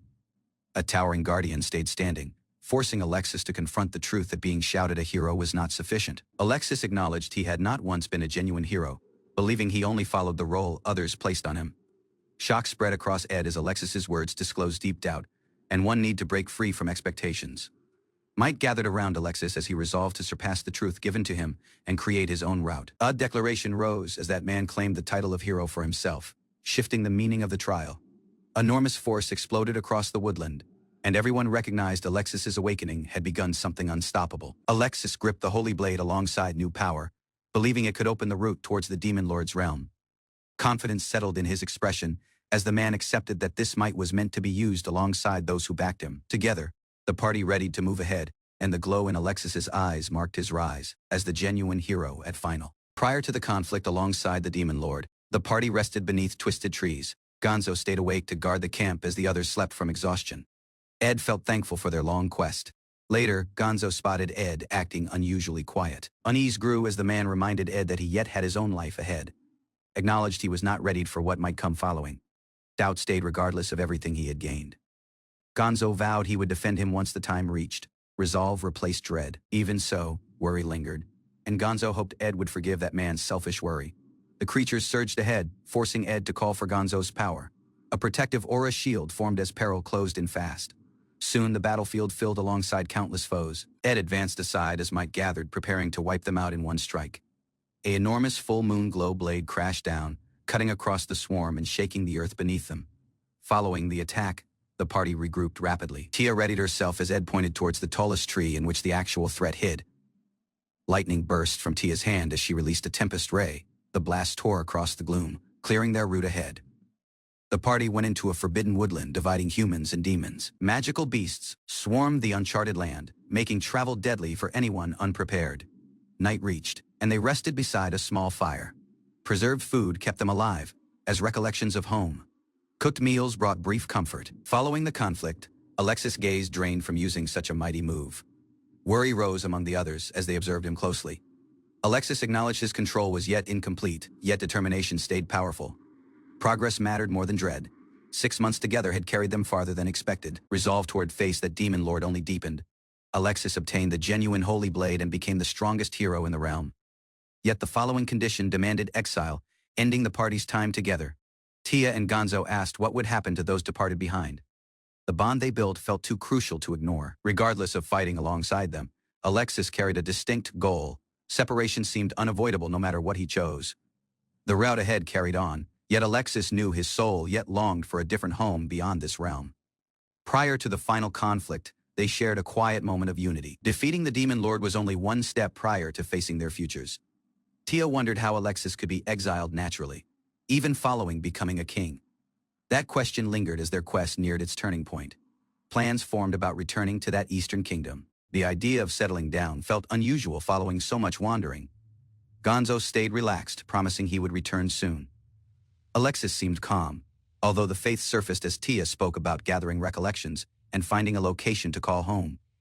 The realm yet felt wide alongside possibilities. Ed stayed quiet, unsure of his own peaceful tomorrow. Even alongside laughter around him, uncertainty followed the route ahead. Spoke of returning to his rural hometown, alongside souvenirs, once everything ended. The considered of home sparked curiosity among the party. Tia grew upset at the idea of him disappearing lacking warning. The woman desired a promise that their connection would not vanish. Even if the party disbanded, the group reminded themselves they seemed comrades who had fought side by side across hardship. Gonzo announced their bond would not once be broken. Laughter eased that heavy mood for a moment. Alexis cautioned Ed to stay focused on defeating the demon lord. The tomorrow could wait until the conflict was genuinely over. The party spoke about a tomorrow beyond the war. Ed maintained he would not break his promise, even if happiness felt distant. Determination rose as Ed focused upon defeating that demon lord. The vow became stronger than dread or uncertainty. Alexis answered alongside the identical resolve, promising to see the conflict across. Their bond turned into a shared duty that night. Ed lay awake, knowing he could not stay until the very end. Yet, he aimed to battle lacking regrets. Gonzo sensed something beyond their quest. Even in rest, the weight of what came following stayed heavy, checked upon Tia as the night grew quiet. Gonzo took over the watch, urging Ed to rest as worry lingered within the camp. A heavy question formed in Ed's mind, and he turned towards Gonzo, needing guidance prior to the final route ahead. Alexis remained apart, deciding he would crush every lingering worry. Regrets no longer had a location in his heart. The party advanced ahead alongside Speed, knowing this was Alexis's final duty prior to exile. The end drew close. At final, the border of the demon realm appeared. Alexis raised his might to open the route, leading them into destiny. Alexis unleashed the full moonlight blade alongside a single strike, clearing the way across the dark battlefield. The force echoed across the ruined land. Tia recognized the truth of their situation. The heroes' party had once been wiped out here, and the peril stayed unchanged. Ed grasped why this location demanded everything from them. Mighty demons gathered ahead, waiting for the final clash. The party walked ahead into the demon realm's heart. Silence fell as foes welcomed them alongside cruel anticipation. The demon lord appeared prior to the hero and his comrades. The moment they feared had eventually reached. A demon lord greets the arriving party as an army blocks the route ahead. Tension builds as exhaustion weighs on the warriors. Among that party, a black-haired ally remains unusually calm. Attention shifts towards him instead of the supposed hero. Unusual reports confirm that genuine peril is not the leader, yet the quiet man traveling beside them. Suspicion grows stronger alongside each moment. Recognition strikes the creature instantly, stunned that such a figure stands prior to him. Unease spreads across the battlefield. Alongside firm resolve, the man prepares to finish everything there.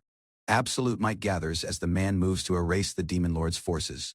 A warrior studies the demon army blocking the way, realizing a battle remains unavoidable. Confidence remains steady regardless of the looming threat. Rage bursts from that demon side as killing intent fills the sky. Violence becomes the only answer within their minds. Creatures charge ahead all at once, shouting for blood. Chaos spreads as the battlefield erupts alongside movement. A hero grips a glowing armament, ready to strike rapidly.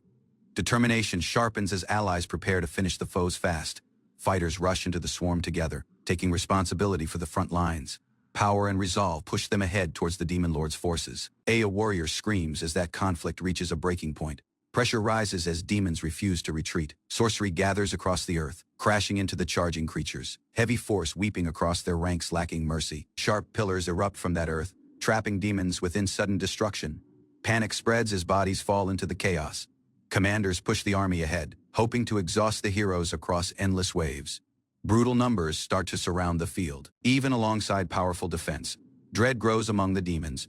Might from the elf sorcery proves far beyond what they expected. Shock spreads across the demon ranks as the hero's defense refuses to break. Uncertainty grows once mighty sorcery continues lacking, fading. One furious commander calls upon an enormous serpent to destroy that battlefield. Desperation drives the demons to use greater force. Cracks split the earth as the summoned beast surges ahead. Heroes react rapidly as peril closes in from below. Earth collapses into one massive trap, swallowing fighters and scattering that army. Panic rises as allies struggle to escape the falling ruins. Deep underground, the hero remains located by a monstrous presence. Gloom tightens as the serpent prepares to strike once more. An enormous earthen arm rises from the earth, signaling a shift in the conflict. Faith sparks as defenders grab onto anything close by. Movement surges across the field as heroes push ahead. Force returns as the army struggles to keep formation. A monstrous beast lunges upward, jaws wide alongside hunger. Peril grows as its power overwhelms the sky. Flying terror closes within. Threatening to devour that protective wall, brutal force tests every barrier holding the heroes together. Shock hits the foe commander once. Only one fighter stands at such a level. Unease spreads as the genuine might behind the defense becomes obvious. Heroes stand atop the giant creature, realizing escape is now feasible across flight. Relief mixes alongside caution as peril yet surrounds them. Air serpent twists across that sky, trying to catch them mid-movement. Sudden turns become necessary to avoid its jaws. Speed increases as the beast crashes ahead alongside unstoppable force. Wind sorcery rises to shield the party from impact. Dust and debris explode across the earth as the serpent's attack barely misses. Survival depends upon quick control and balance. Exhaustion shows on every face, yet the party remains alive. Faith returns as they realize the conflict is not finished. Yet they endured. Wounds and fatigue remain. Yet the party regathers following surviving the serpent's assault. Focus returns as the group prepare for what lies ahead. A ruined gateway appears prior to them, marking the entrance into the genuine demon realm. Unease grows as the route feels far more perilous. Open earth stretches wide, forcing them toward consider attacks from every direction. Strategy becomes necessary prior to moving deeper. Gratitude passes across the party as they acknowledge the battle so far. Silence follows once a serious choice must be made. Dead warns that moving ahead offers no certainty of survival. Resolve hardens as each member realizes this location remains a death zone. Ed faces his allies alongside uncertainty as the peril ahead becomes unavoidable. A heavy decision hangs over the party, yet aid remains close. Alexis listens cautiously, understanding the seriousness behind Ed's words. Determination strengthens as the party accepts the route ahead together. That elf and warrior show firm resolve, refusing to abandon the quest. Confidence rises as unity replaces dread. Ed eventually understands their choice and stops pushing them away. Faith settles between them as they prepare to enter the demon realm side by side. Ed remained prior to the defeated creature, realizing his choice would alter everything close by. His allies waited, believing he would remain alongside them until the end. Pressure grew as he considered departing. Thoughts turned to the hero and demon lord being bound together. Returning home might become unthinkable if the foe appeared fully defeated. Determination rose as the man searched for a loophole within the cruel rules. Risk felt unavoidable, yet delay meant losing the man's chance. Eventually, he accepted. This was the point in which futures would divide. Exile would start once more, shaping his following realm. Alexis gazed at Ed alongside calm seriousness, understanding how difficult his choice had become. That burden from being one hero felt heavier than ever. Tia struggled to accept his decision. Yet the route he'd selected was one only he could take. Dread stayed for what awaited ahead. Did's wish to return home appeared, remembered clearly, making the man's departure seem logical regardless of the cost. Silence filled the space between them. Goodbye reached as emotions surfaced, marking the end of their shared quest. The separation departed an aching weight behind. Alongside resolve, Ed ready to face the foe forces alone. Power gained across exile now guided his following step ahead. Ed urged his allies to teleport away prior to the fighting started. The moment carried urgency as peril neared.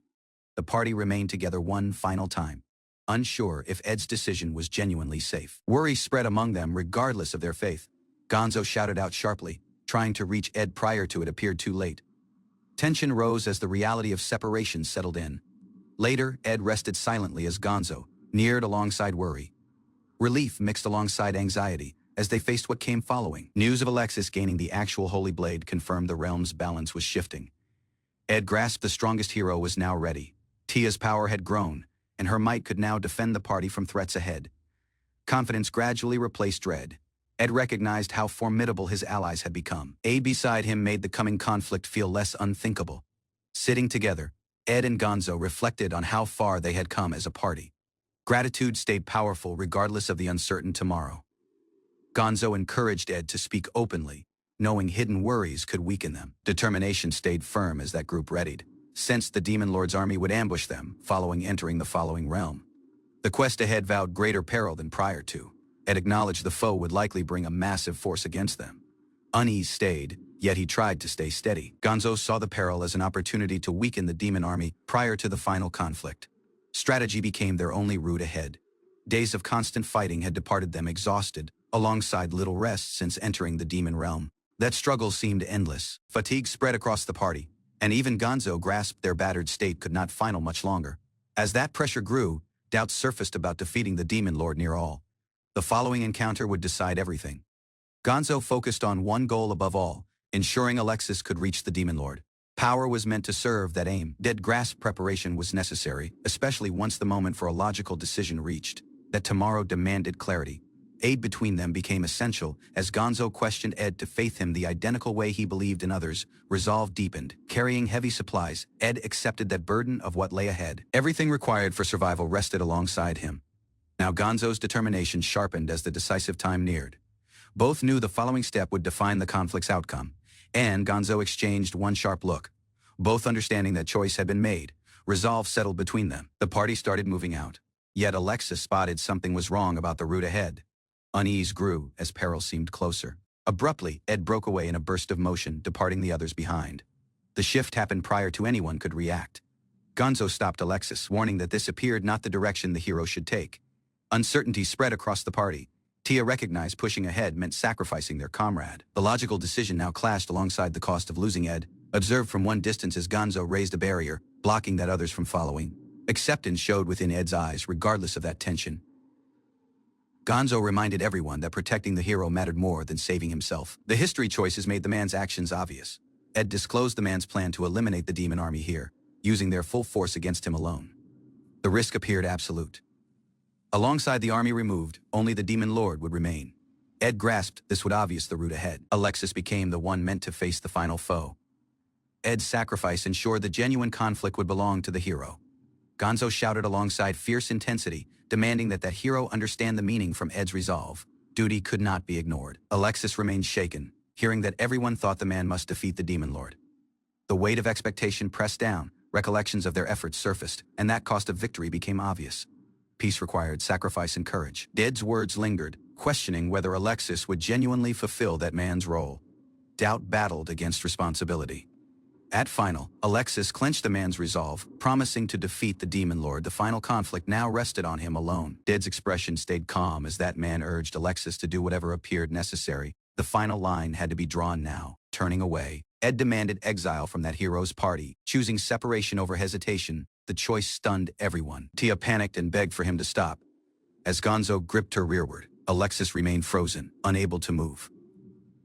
Gazed rearward one final time as Alexis raised the holy blade. Acceptance spread across the heavy silence. Alongside weeping falling, the exile was announced. Ed walked into solitude, ensuring the hero's route would continue ahead. Alexis raised the holy blade and carried out the exile, knowing it was the only way ahead. Ed accepted the moment, lacking dread. Fury and agony filled Alexis as he demanded Ed return someday.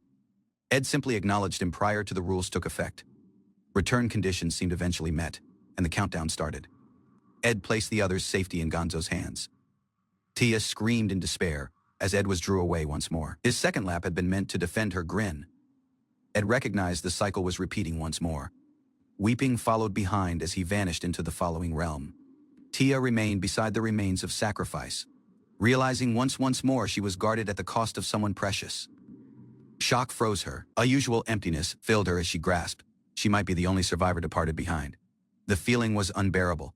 Agony erupted as the woman cried out, refusing to accept the outcome forced upon them. Loss overwhelmed her entirely. Gonzo carried the woman's away, warning that resisting would waste Ed's resolve. Duty demanded the group keep moving ahead.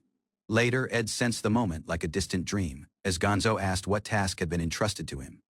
The cycle carried on. Gonzo broke down in sorrow, realizing Ed's sacrifice was now only a fading dream. Regret burned as the man gripped Tia close. Alexis walked ahead to face that demon lord, carrying the hopes of everyone who had fallen. The battlefield grew silent. That demon lord mocked the struggle ahead, promising that no effort would alter their fate. Gloom surrounded that hero's route. Alexis remained firm prior to the demon army, refusing to retreat regardless of the overwhelming force. The final moment reached. Alongside Might Unleashed, Alexis charged into conflict under the blood-red night. Ed's resolve lived on across the hero's strike. Ed confronted a monstrous army alone, that man's aura flaring as overwhelming, might surged from within. Long prior to this conflict, he often wore a distant look, one filled alongside quiet yearning. To those around him, that gaze silently confessed he not once genuinely belonged, even amid allies. Lone comrade, determined toward prove Ed wrong, resolved to stand beside him no matter the cost. Yet as a colossal foe loomed, that man recognized Ed's destination lay far beyond anyone's reach. Grazier blocked the route, a towering threat no one could bypass. Regardless of the peril, the party pressed ahead. Doubt lingered, yet she maintained on facing the foe. A ritual chant gathered might to answer their resolve. Alongside unwavering eyes, she unleashed the storm, infused silver spirit blade, channeling divine fury across her blade. That summoned whirlwind tore across the field, obliterating rubble and gloom alike within a sweeping arc. The woman turned, eyes firm, ready to march ahead and fulfill the tomorrow Ed once dreamed from afar. Enormous strike shattered the earth, sending debris and shockwaves towards foe lines. Something terrifying had reached. Panic spread fast. Creatures hurried to respond as the barrier appeared breached beyond expectation. Their uncertainty only deepened once Grazier fell instantly. One lone man had dismantled their formation. Amid chaos, that man surged across waves of foes. His role wasn't hero yet. His power defied logic, harnessing blood engine. The man gained deadly might. Yet alongside every second, his life neared its fatal limit. A cloaked foe unleashed gravity sorcery, aiming to halt that advancing warrior's swift assault. Caught mid-motion, that fighter stumbled as the man's momentum vanished, uncertainty flashing across his face. As chaos unfolded, a different foe hit alongside a mighty binding incantation, locking his target in location. Charging force pulsed in the sky prior to erupting into a colossal destruction nova blast. The resulting explosion tore across the battlefield, its blinding force swallowing everything caught within its route. Believing victory appeared secured, the demons mocked their fallen foe and shifted focus to the following target.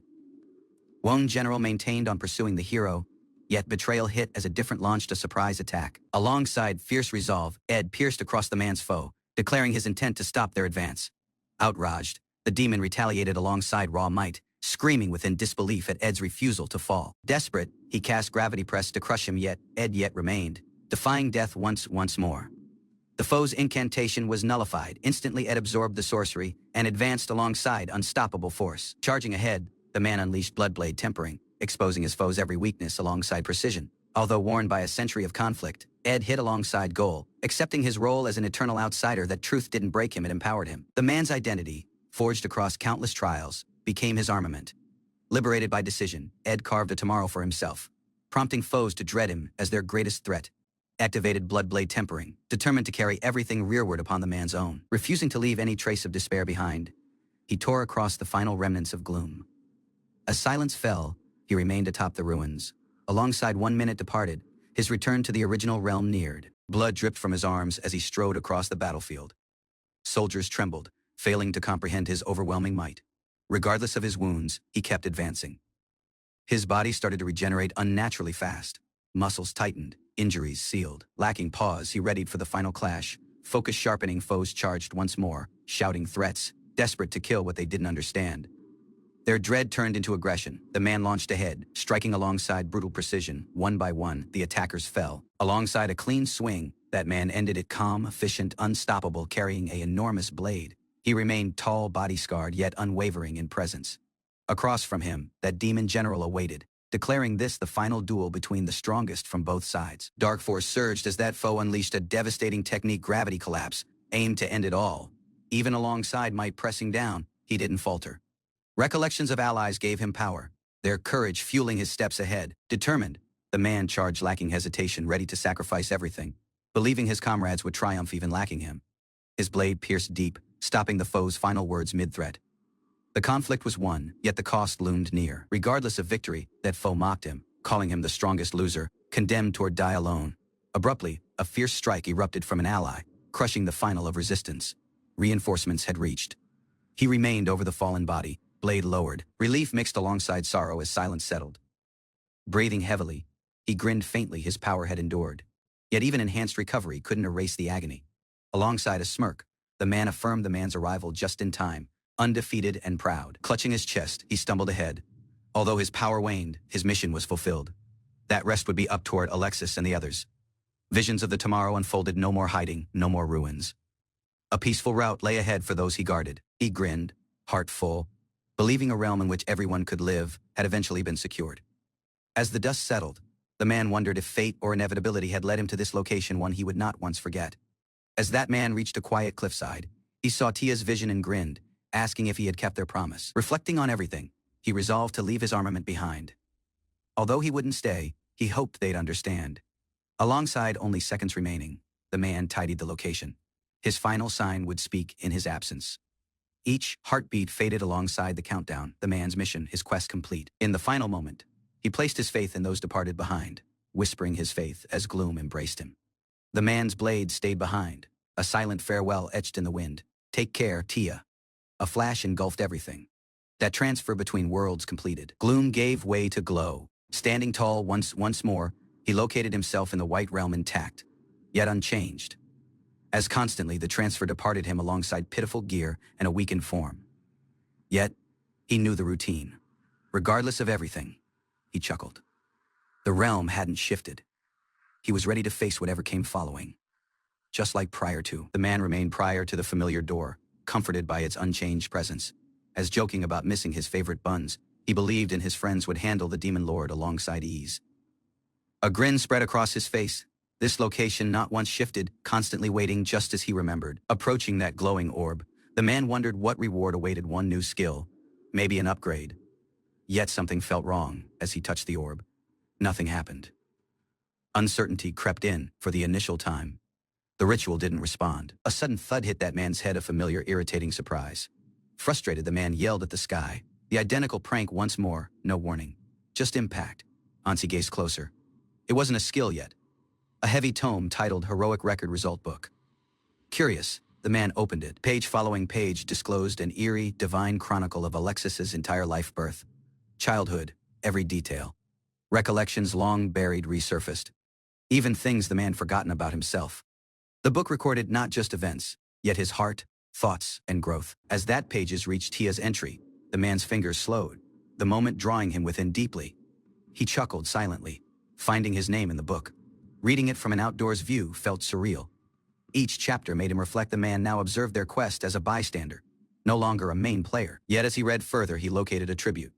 The party shouted him the genuine hero, their unseen pillar. Relief washed over him. Alexis had triumphed. Their victory appeared actual, and the man was at peace. Something shifted. That number above the door shifted. The man's eyes narrowed, curious. A bookshelf emerged from the wall. He asked its goal, then walked closer. Placing the heroic record within, he spotted its fit was perfect. Yet the shelf stayed mostly bare. Thoughts drifted to the man's friends. Gonzo likely came back home. Tia might be exploring or yet searching for him. Standing prior to door 002, he grinned. Their promise was fulfilled. Now, it was his mission to create endings one realm at a time. He paused, haunted by a familiar, considered. Deep down, he constantly knew how this route would unfold. Eyes steady, the man accepted it. This wasn't a mistake. It appeared the life he chose alongside resolve. Touching the door, the man reaffirmed the man's choice. If happiness meant sacrifice, then so be it. Just prior to crossing over, something or someone stirred the sky. The woman's presence caught him off guard. There that woman remained, Tia, silent, glowing eyes full of emotion. Neither expected this reunion, yet neither turned away. Weeping streamed down her cheeks as she remained prior to him. Following all the searching, she had eventually reached him. Children reenacted the legend of Ed, the hero who once led the man's party to victory. The group mimicked his power, dreaming of glory. A decade later, peace came back. Among the onlookers, an elf searched tirelessly for her missing comrade, who vanished following the final conflict. She remained prior to the throne, vowing to deliver urgent news herself, assuring she would inform the citizens directly. Summoned as the final guest, she neared the king alongside unwavering resolve. Ignoring pleasantries, that king demanded goal. The woman's mission had just begun. Tia remained prior to the king, smiling as she greeted Alexis following years apart. Their bond stayed powerful regardless of time. Lacking hesitation, she hurried into his arms. Their reunion, although brief, radiated warmth in the cold halls of might. Reginald welcomed the woman's cheerfully. Schedules were rearranged just for her arrival. Although Alexis's duties yet delayed their talk, later that evening, she rested under the stars, silently reflecting on the quest as sipping a warm drink, together on the balcony. The group gazed over the capital's lights, hopeful for what was to come. Alexis gazed across the balcony, declaring the man's duty to spread glow beyond the capital, a vow made within Ed's name. Recollections of the final conflict surged rearward. Following their victory, they raced to reunite. Hearts heavy alongside urgency. Yet in the end, all that awaited them seemed creature corpses, and Ed's abandoned blade no sign of him. A decade passed. Tia confessed the woman's faith. Maybe Ed lived, somewhere, yet out there. Alexis urged the woman to move on. Yet the woman clung to her belief, not ready to let go. Tia disclosed her success. The soul tracking technique the woman pursued in the eastern continent had eventually worked. Thanks to Gonzo's assist, the woman discovered Ed's soul. Although distant, it was unmistakably him. Regardless of confirming his existence, Tia acknowledged she couldn't reach him. His presence lingered far beyond their realm. Possibilities stirred. Ed's soul might be above that sky, across oceans, or even beyond reality itself. Determined, she proposed an incantation that defied distance. A risky move, yet the only chance to bring him rearward. Teleportation sorcery was feasible, yet the mana cost was overwhelming. Even for someone like Tia, to reach an unfamiliar realm, she'd need force from an entire nation. Yet the risks beyond the destination were even greater. Although Alexis offered assist, Tia declined. This was the woman's burden to carry alone, her resolve unwavering. Confident in her power and history victories, she grinned, declaring she would handle everything herself. Elsewhere, Alexis came back to the man's duties, silently supporting the woman's from the shadows. Reginald offered dinner, Yet Alexis declined, choosing instead to finish the man's work prior to resting. He acknowledged he didn't want to interrupt. Tia had eventually located a lead, and he respected her focus. As she delved deep into ancient texts, the man ensured she had access to every archive she required. Among the endless shelves, Tia worked tirelessly, the woman's resolve stronger than ever, although worry for their well-being lingered. Alongside a calm grin, she reassured him. At final, the trail to Ed had genuinely begun. Alongside steely resolve, Alexis vowed not to let Ed slip away once more, his aid unwavering behind the scenes. Near that grand national archive, Tia marveled at the vast trove of knowledge, ready to dive within fully. Grateful for the assist, the woman thanked the assistant who tirelessly fetched the research materials she required. Miss Lin encouraged the woman enthusiastically, energized by Tia's determination, and glad to assist lacking hesitation. Surrounded by rare and forbidden texts, Tia pressed upon every page, turning closer toward that truth behind Ed's fate. Buried under a mountain of books, Tia swore that woman find Ed, no matter the cost, backed by unbreakable friendship.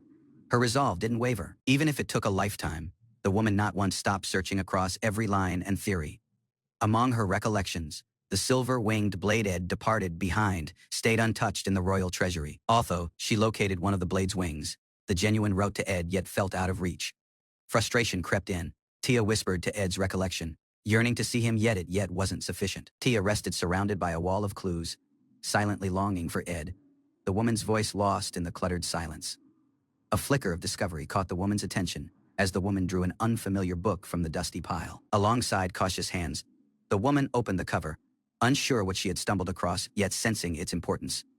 The title confirmed it, a research work upon external mana. The woman's eyes widened near the author's name, Rouge. Tia marched confidently across the palace gates, her excitement unshaken. Guards greeted her, yet the woman didn't slow. Bursting into the chamber, the woman waved a paper in front of Alexis, eager to share her discovery. The others observed as she clarified its potential to reach Ed across any distance. Silence filled the chamber. Tia spotted the puzzled stares and recognized she may have acted too fast. Regardless of that disruption, Alexis grinned, amused. The meeting paused. Later, within the corridor, Tia presented the article once more, the woman's enthusiasm undimmed. Alexis scanned the article, recognizing Rouge's name. The man located her talent intriguing and resolved to borrow the paper for review. Tia lit up alongside excitement, confident that applying that theory could revive the woman's abandoned method. As the woman withheld some details, she vowed to reveal more if the experiment succeeded. Alexis expressed his anticipation, determined. The woman thanked him and readied herself mentally to give it the woman's all. Lacking delay, Tia dashed off, departing Alexis amused by the woman's usual urgency. An elder spotted Tia and shouted out, hoping to ask something just as the woman neared the tower. The woman grinned and disclosed her secret. She discovered a shortcut that might lead to a breakthrough, soaring across the skies on her mount. She analyzed her theory, confident the demon realm gripped the conditions she required. Determination filled her heart as Alexis and Gonzo carried on their own paths, each chasing goal elsewhere. Knowing this quest appeared hers alone, Tia resolved to complete it, lacking burdening others.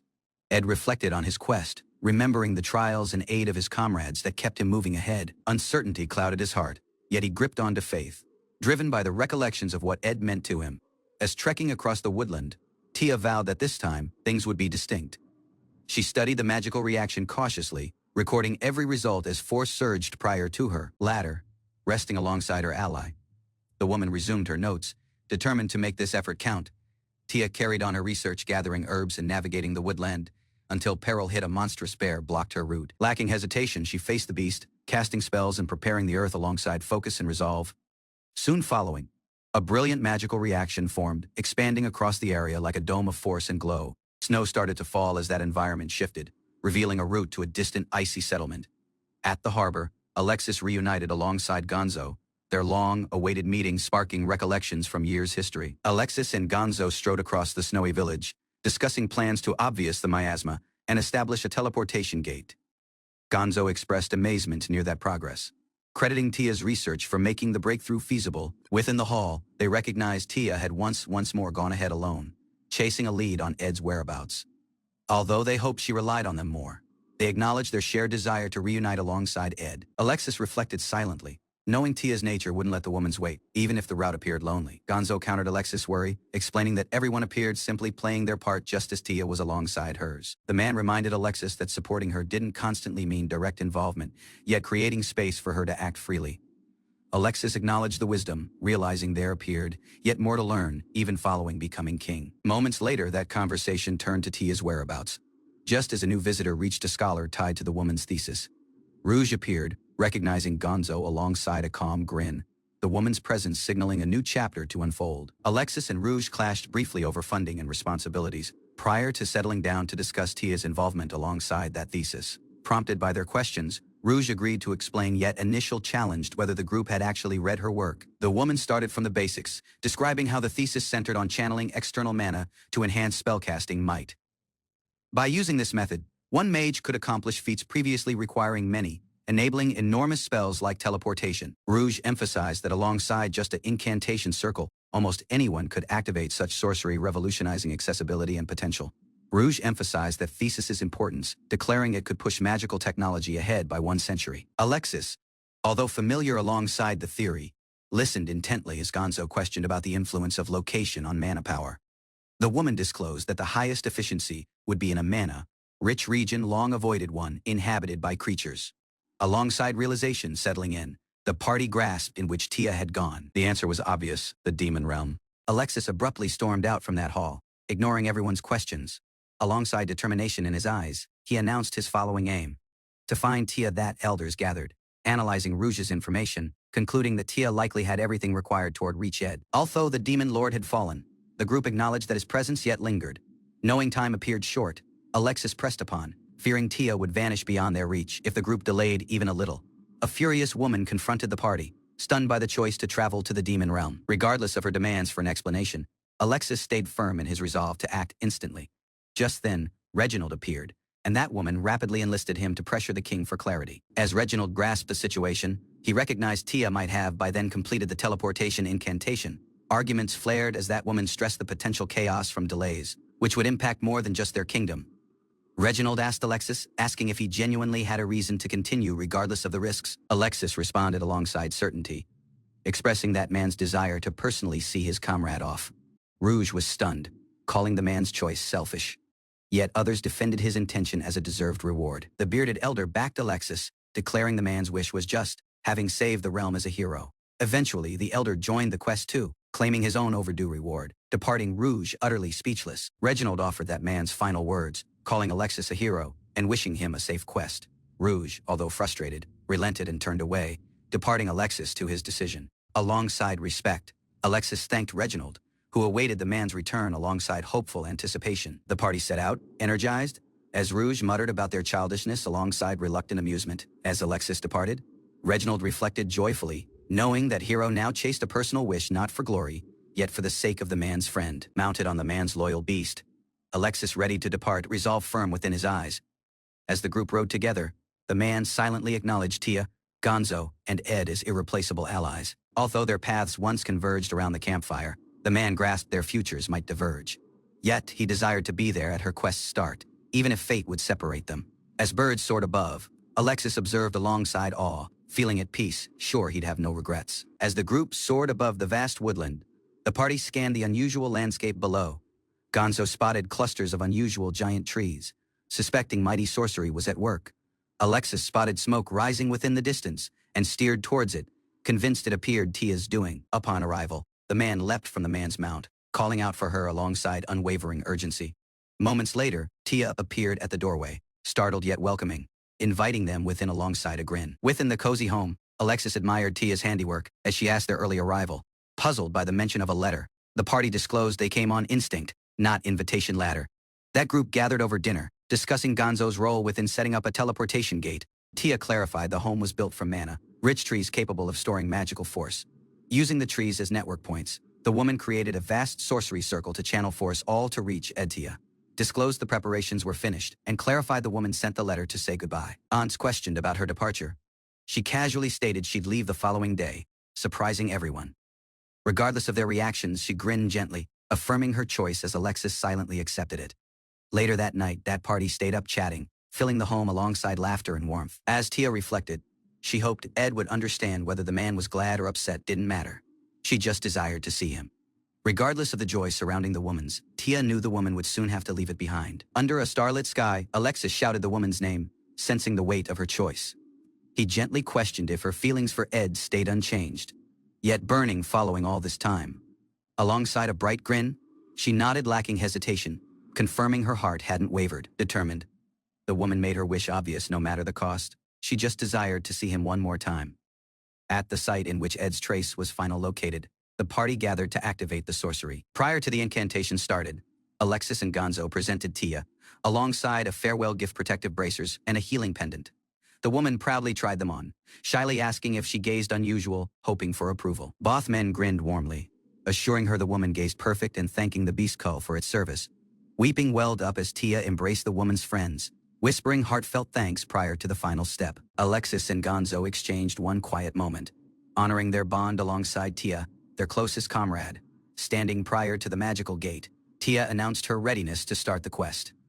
As the glow enveloped the woman's, the group sent their blessings, reminding her that farewells weren't the end. In the swirling void, Tia shouted out desperately, searching for Ed across the torrent of glow.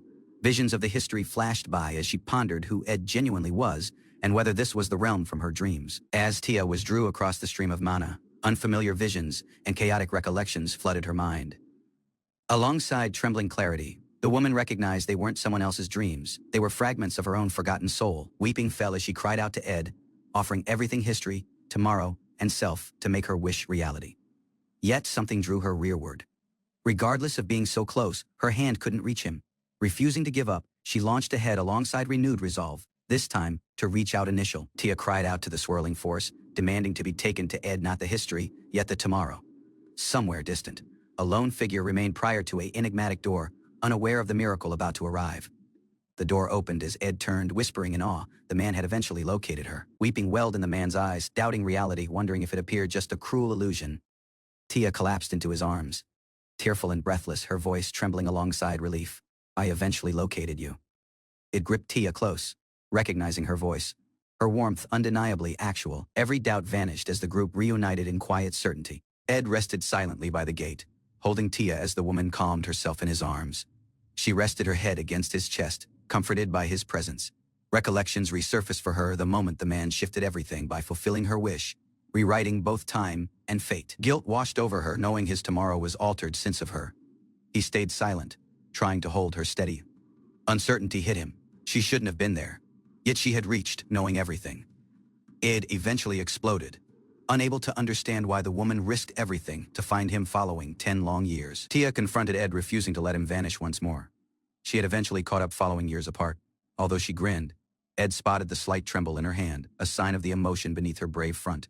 Her determination to find him had not once wavered. The man acknowledged her resolve and welcomed her return alongside heartfelt gratitude. Tia recalled recollections from a different timeline, in which only she survived. Regardless of the sorrow, peace had eventually come. That group embraced silently, accepting that both had become part of something greater together once more. Ed rested prior to the gates of an unfamiliar realm, explaining to Tia that this location was unlike any other. The woman was stunned by the man's confession. Exiled from 100 worlds, the man had chosen to start over from nothing. Weeping softened her fury, and she embraced him, expressing gratitude across quiet sorrow. Rising alongside conviction, Tia announced her choice to quest alongside Ed across the remaining worlds. Startled, Ed asked her resolve, yet Tia's answer was obvious. She chose to stay by his side. Tia disclosed she had planned to return, yet shifted her mind following seeing Ed, determined to stay by his side. She acknowledged she'd regret departing him behind, and expressed her wish to travel together just like the man once had.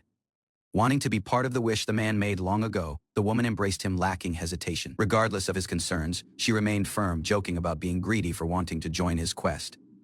Yet, Ed confessed uncertainty traveling worlds wasn't something the man could control on the man's own. Tia and Ed examined that glowing orb, puzzled by its persistent glow, even following everything else had settled. As Tia admired its beauty, Ed disclosed it was the source of the man's powers, active once more and reacting strangely. Upon Ed's request, the woman reached out to touch it, triggering a sudden surge of sorcery that engulfed her in glow. Might crackled around her, transforming her presence as Ed observed in shock and shouted her name. Although startled, Tia felt fine. Something new had awakened within that woman's. Tia discovered unusual text in her mind following touching the orb, revealing the woman could now cross worlds by holding someone's hand. Overjoyed, she recognized this new might, let her travel alongside Ed, sharing the identical warmth he once felt. Ed started questioning the system itself, doubting whether he genuinely had control or simply followed a preset route. That man's thoughts deepened. Perhaps everything had been part of one divine plan from the beginning. As doubt grew, Tia's voice snapped him rearward. The woman reminded him of his goal. Tia spotted Ed had gone silent and questioned if she did something wrong, wondering if her new mite was unusual. Ed reassured the woman's, explaining that it didn't matter who received the mite, the outcome was yet meaningful to him. Grateful for her resolve, the man placed his faith in her, knowing they'd face the quest ahead together. Alongside shared resolve, they embraced the uncertain tomorrow, believing in their power as a group. Hand in hand, they walked towards the following realm, ready to start their new adventure. Visions of the history echoed in Tia's mind, recollections of a promise made, and a tomorrow granted in return. Overflowing alongside force and excitement, she announced herself ready to start. Ed grinned, advanced by her spirit. Alongside hand extended, Ed invited the woman to join the quest, reminding her not to let go. Tia assured him she not once would. In that cold, unfamiliar realm, her presence gave him warmth he didn't expect. As the group leapt into the following realm, anticipation filled the sky. Their new adventure had just begun. And Tia reached within a new realm, greeted by unfamiliar terrain and curious stares. Something felt slightly off. One talking creature appeared, warning them that territory belonged toward the animalians, not outsiders like them. Ed tried to defuse the situation respectfully, as Tia struggled to contain the woman's reaction to the adorable figure prior to her. Unable to resist, that woman hugged the fluffy creature tightly, overwhelmed by its cuteness. Chaos followed as Ed scrambled toward calm everyone down. Realizing diplomacy appeared slipping fast, Ed abruptly recognized someone close by and shouted in shock. Tia stared blankly, yet hugging the creature lacking understanding. Ed bowed deeply prior to the unusual creature, apologizing for his ally's sudden outburst. The small animal, startled yet composed, faced them silently. The girl clarified the woman's actions, captivated by the creature's fluffy fur. Ed rapidly offered apologies, trying to ease the tension. Acknowledging their honesty, the creature granted forgiveness alongside a noble sky, accepting the compliments alongside pride. Curious, it questioned why it had been shouted a hero. Ed confirmed, revealing the man recognized its identity. Alongside confidence, the creature accepted the title of hero candidate, standing tall regardless of its small stature.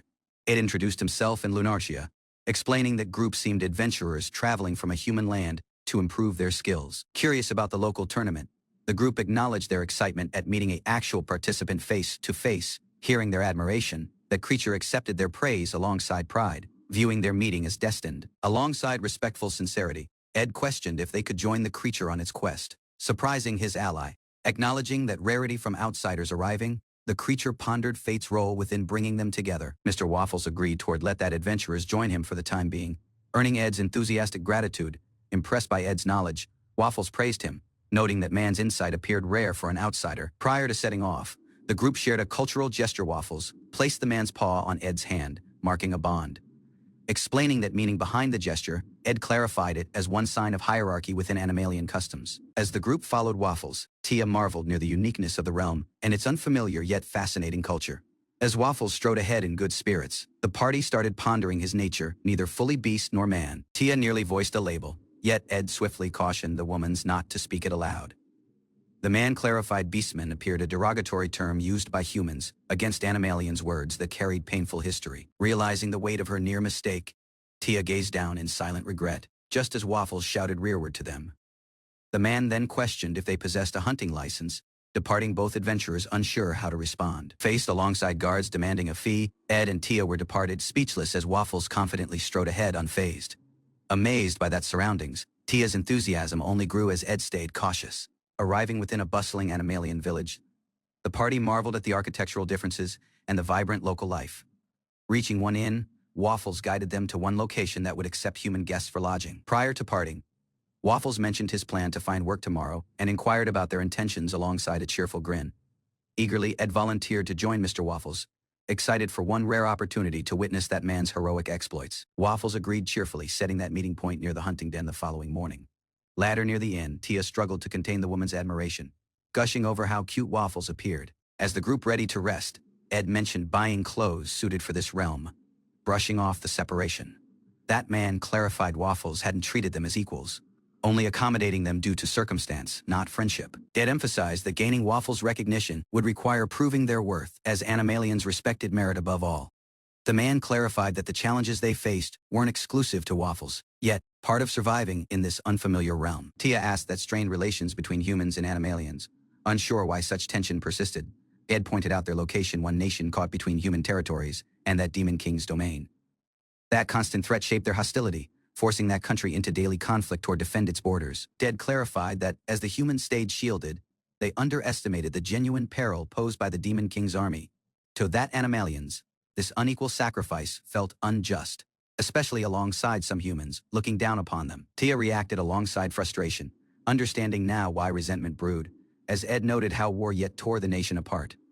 Regardless from disliking that consequences, the animalians kept fighting, even if it meant protecting the ungrateful humans. As peace spread among humans, the burdened animalian citizens seemed departed to suffer alone, misunderstood and exhausted. One local animalian harshly described that human lands as weak, blaming the worsening divide upon mutual contempt. Ted clarified how even animalians referred to fearful humans as no-furs, one term rooted within battlefield frustration. The man cautioned that even if the Demon King were defeated, deep-rooted prejudice might yet drive both sides to conflict. Tia hesitated, that woman's voice low, as the woman struggled to grasp the weight of the situation. She questioned if alter was even feasible, doubting whether outsiders like them could influence such an ingrained issue. Tia reminded Ed of how he once aided her realm entirely, lacking departing anything undone. Alongside renewed determination, she thought they could aid this realm too, seeking his agreement. Ed maintained that actual alter must come from within that. A realm's fate lies in its citizens' hands. Yet the man proposed they extend a helping hand, to which Tia responded alongside unwavering resolve. Acknowledging the current stalemate, Ed readied for their following move, knowing decisive action appeared soon required. Ed disclosed that animalians had devised one solution to shift their situation: a decisive tournament. The man clarified that within 2 months, the strongest fighters would gather to compete for the title of hero. Waffles appeared among them. Tia assumed their role appeared to assist Waffles win. Yet Ed clarified that wasn't necessary. Waffles had the power to claim victory on the man's own, lacking their intervention. Although unsure of their role, Tia agreed the group should stay by the man's side. Even if only to watch for now, Ed reflected upon their second chance, warning that inaction would only allow new problems toward rise once more. Tia, seeking clarity, questioned about Ed's initial visit to this realm. He recalled overlapping events that spiraled beyond control. Among them, one tragedy remained out: Waffles had lost the man's grin, scarred by what had occurred. Within the high cliffs, Ed and Tia arrive near a fortress in which Mr. Waffles greets them warmly. Their visit wasn't unexpected. Lacking delay, Mr. Waffles presents one map, suggesting a new mission fit for their skills. Ed studies it closely. Curious, Tia questions the term voidling. Ed listens intently, as the task ahead is disclosed: a conflict alongside a spy orb. Mr. Waffles explains voidlings are born from the Demon King, perilous foes alongside no mercy. That group learned these pitch black creatures behave unpredictably. Only those readied can survive an encounter. Veteran Beast can advise the newcomers to start alongside observation, since they lack actual combat experience alongside voidlings. Mr. Waffles instructs Ed to study the man's technique in action prior to engaging. Ed agrees, lacking hesitation. Alongside enthusiasm, Ed and Tia express their intention to observe closely, drawing startled reactions from the onlookers. Regardless of agreeing to observe, both remain confident within their abilities and promise to defend themselves if necessary. Nevertheless, lacking licenses, they're excluded from official rewards. To earn anything, they must gather herbs during the quest. As leading that way, Mr. Waffles inquires about their clothing, curious about the unusual outfits the group wear. And Tia revealed the group purchased the clothes within village, wanting to blend in and appear respectful. Their answer impresses Waffles, who suspects Ed has prior experience within that region. Tia confirms the group are avoiding trouble. Admits the man's been here prior too, although it's been many years. Tia appears intrigued by the connection. Concerned about only observing, Tia wonders if the group should step within should peril arise. Ed hesitates, unsure. As the group enter a cavern, Ed hints at a deeper reason behind the man's praise for Waffles, recalling history experiences. Abruptly, tension rises. Waffles halts the party. Foe presence has been detected close by, and silence is critical. Enormous voidlings emerge from that shadows. Waffles prepares to face them alone, as ordering Ed and Tia to stay hidden. Ed reflects that his admiration isn't flattery. The man genuinely respects Waffles, who now faces overwhelming odds, lacking dread, launching into action.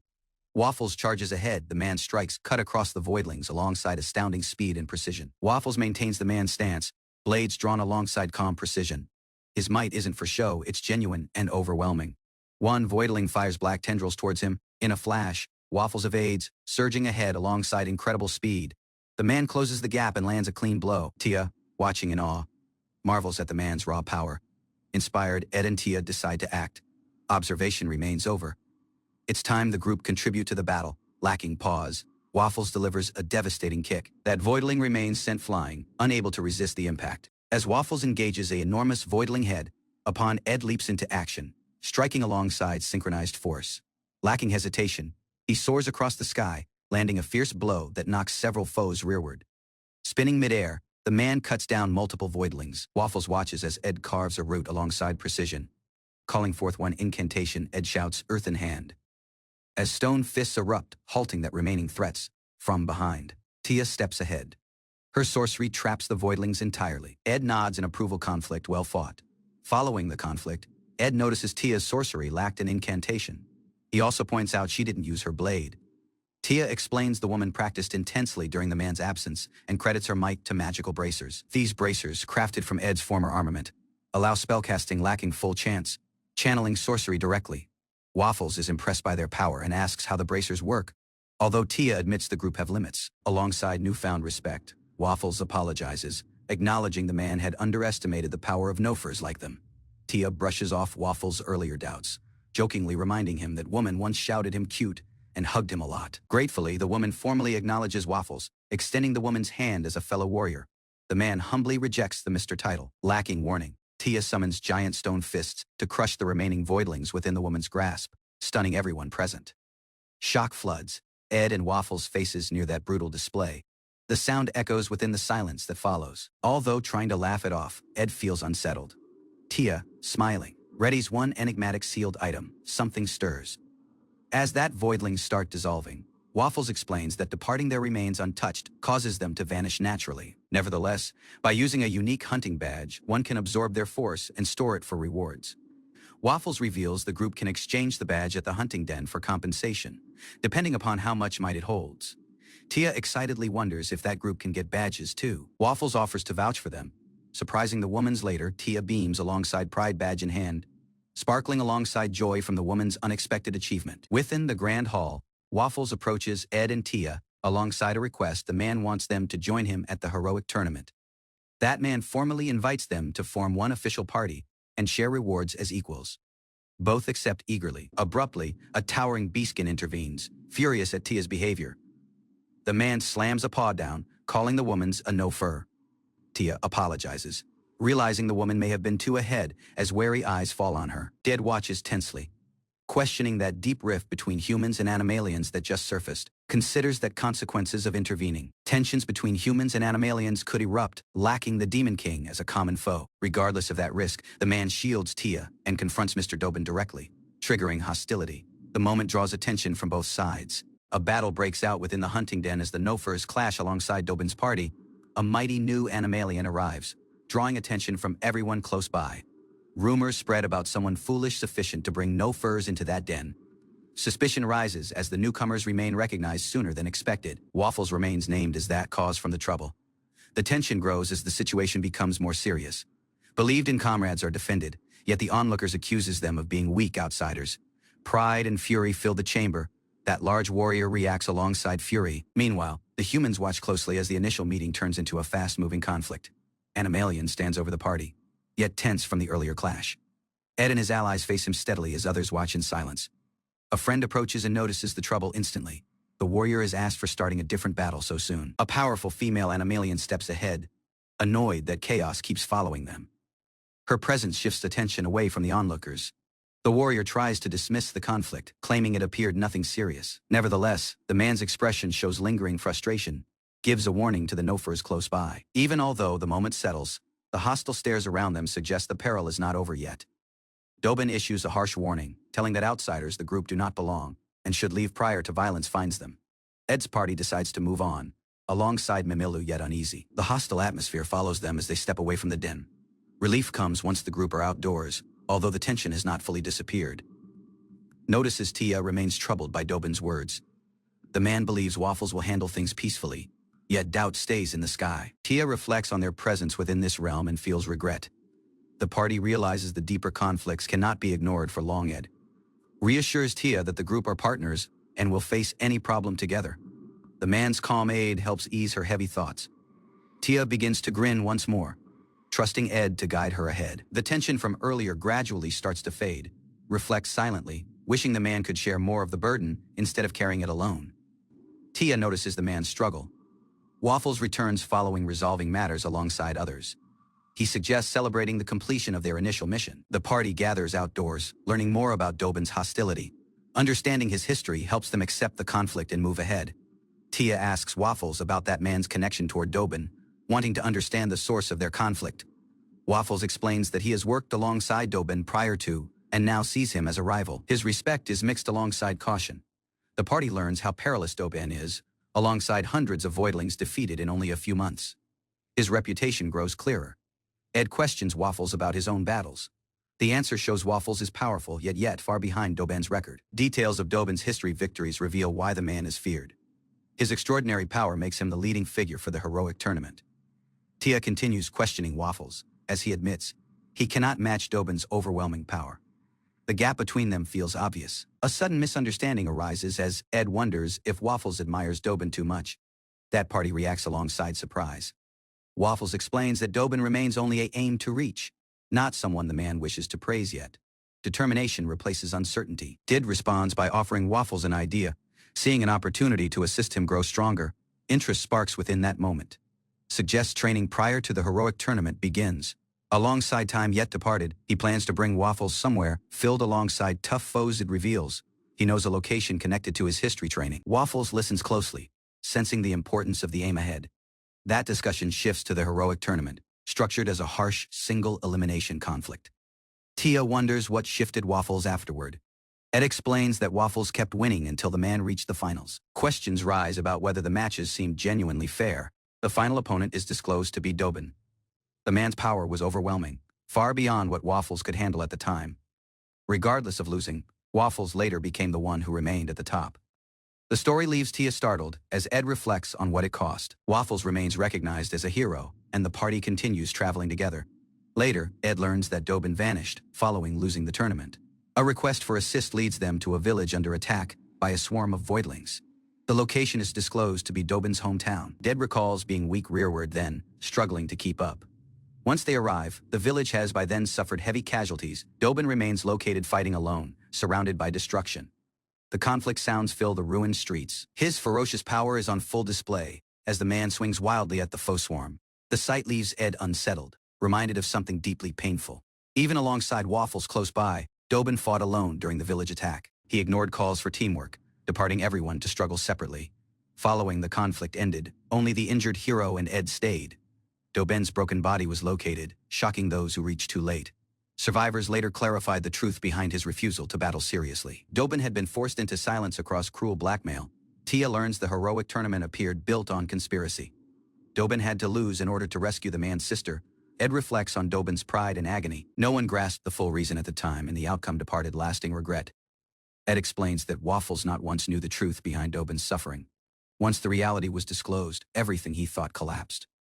Waffles lost all emotion and became only one hollow hero, unable to grin or feel anything actual anymore. Tia realizes neither Dobin nor Waffles appeared genuinely near fault. The tragedy came from forces beyond their control. Sees a chance to alter what happened. Alongside knowledge of the tomorrow, he believes they can rewrite the fate given to them. Plans form to prevent the conspiracy prior to it begins. Even if the core problem is difficult to remove, stopping the tragedy becomes their obvious aim. Admits the foe behind the conspiracy is now unfamiliar, making the situation far more perilous than prior to. The mystery leaves them alongside little to rely on. Tia understands that acting carelessly could start one war, especially alongside one animalian likely involved. Caution becomes necessary. Ed decides the best step for now is to prepare, as the scheme is yet forming. Lacking evidence, direct action is unthinkable. A new idea emerges to rescue Dobin's sister following that abduction. Helping Waffles grow stronger becomes part of the plan. Ed believes that if Waffles defeats Dobin fairly this time, the man can genuinely become the hero lacking doubt or tragedy. Training ends for that moment. Yet Mimelu notices the warrior's mood has shifted since the hunting den incident.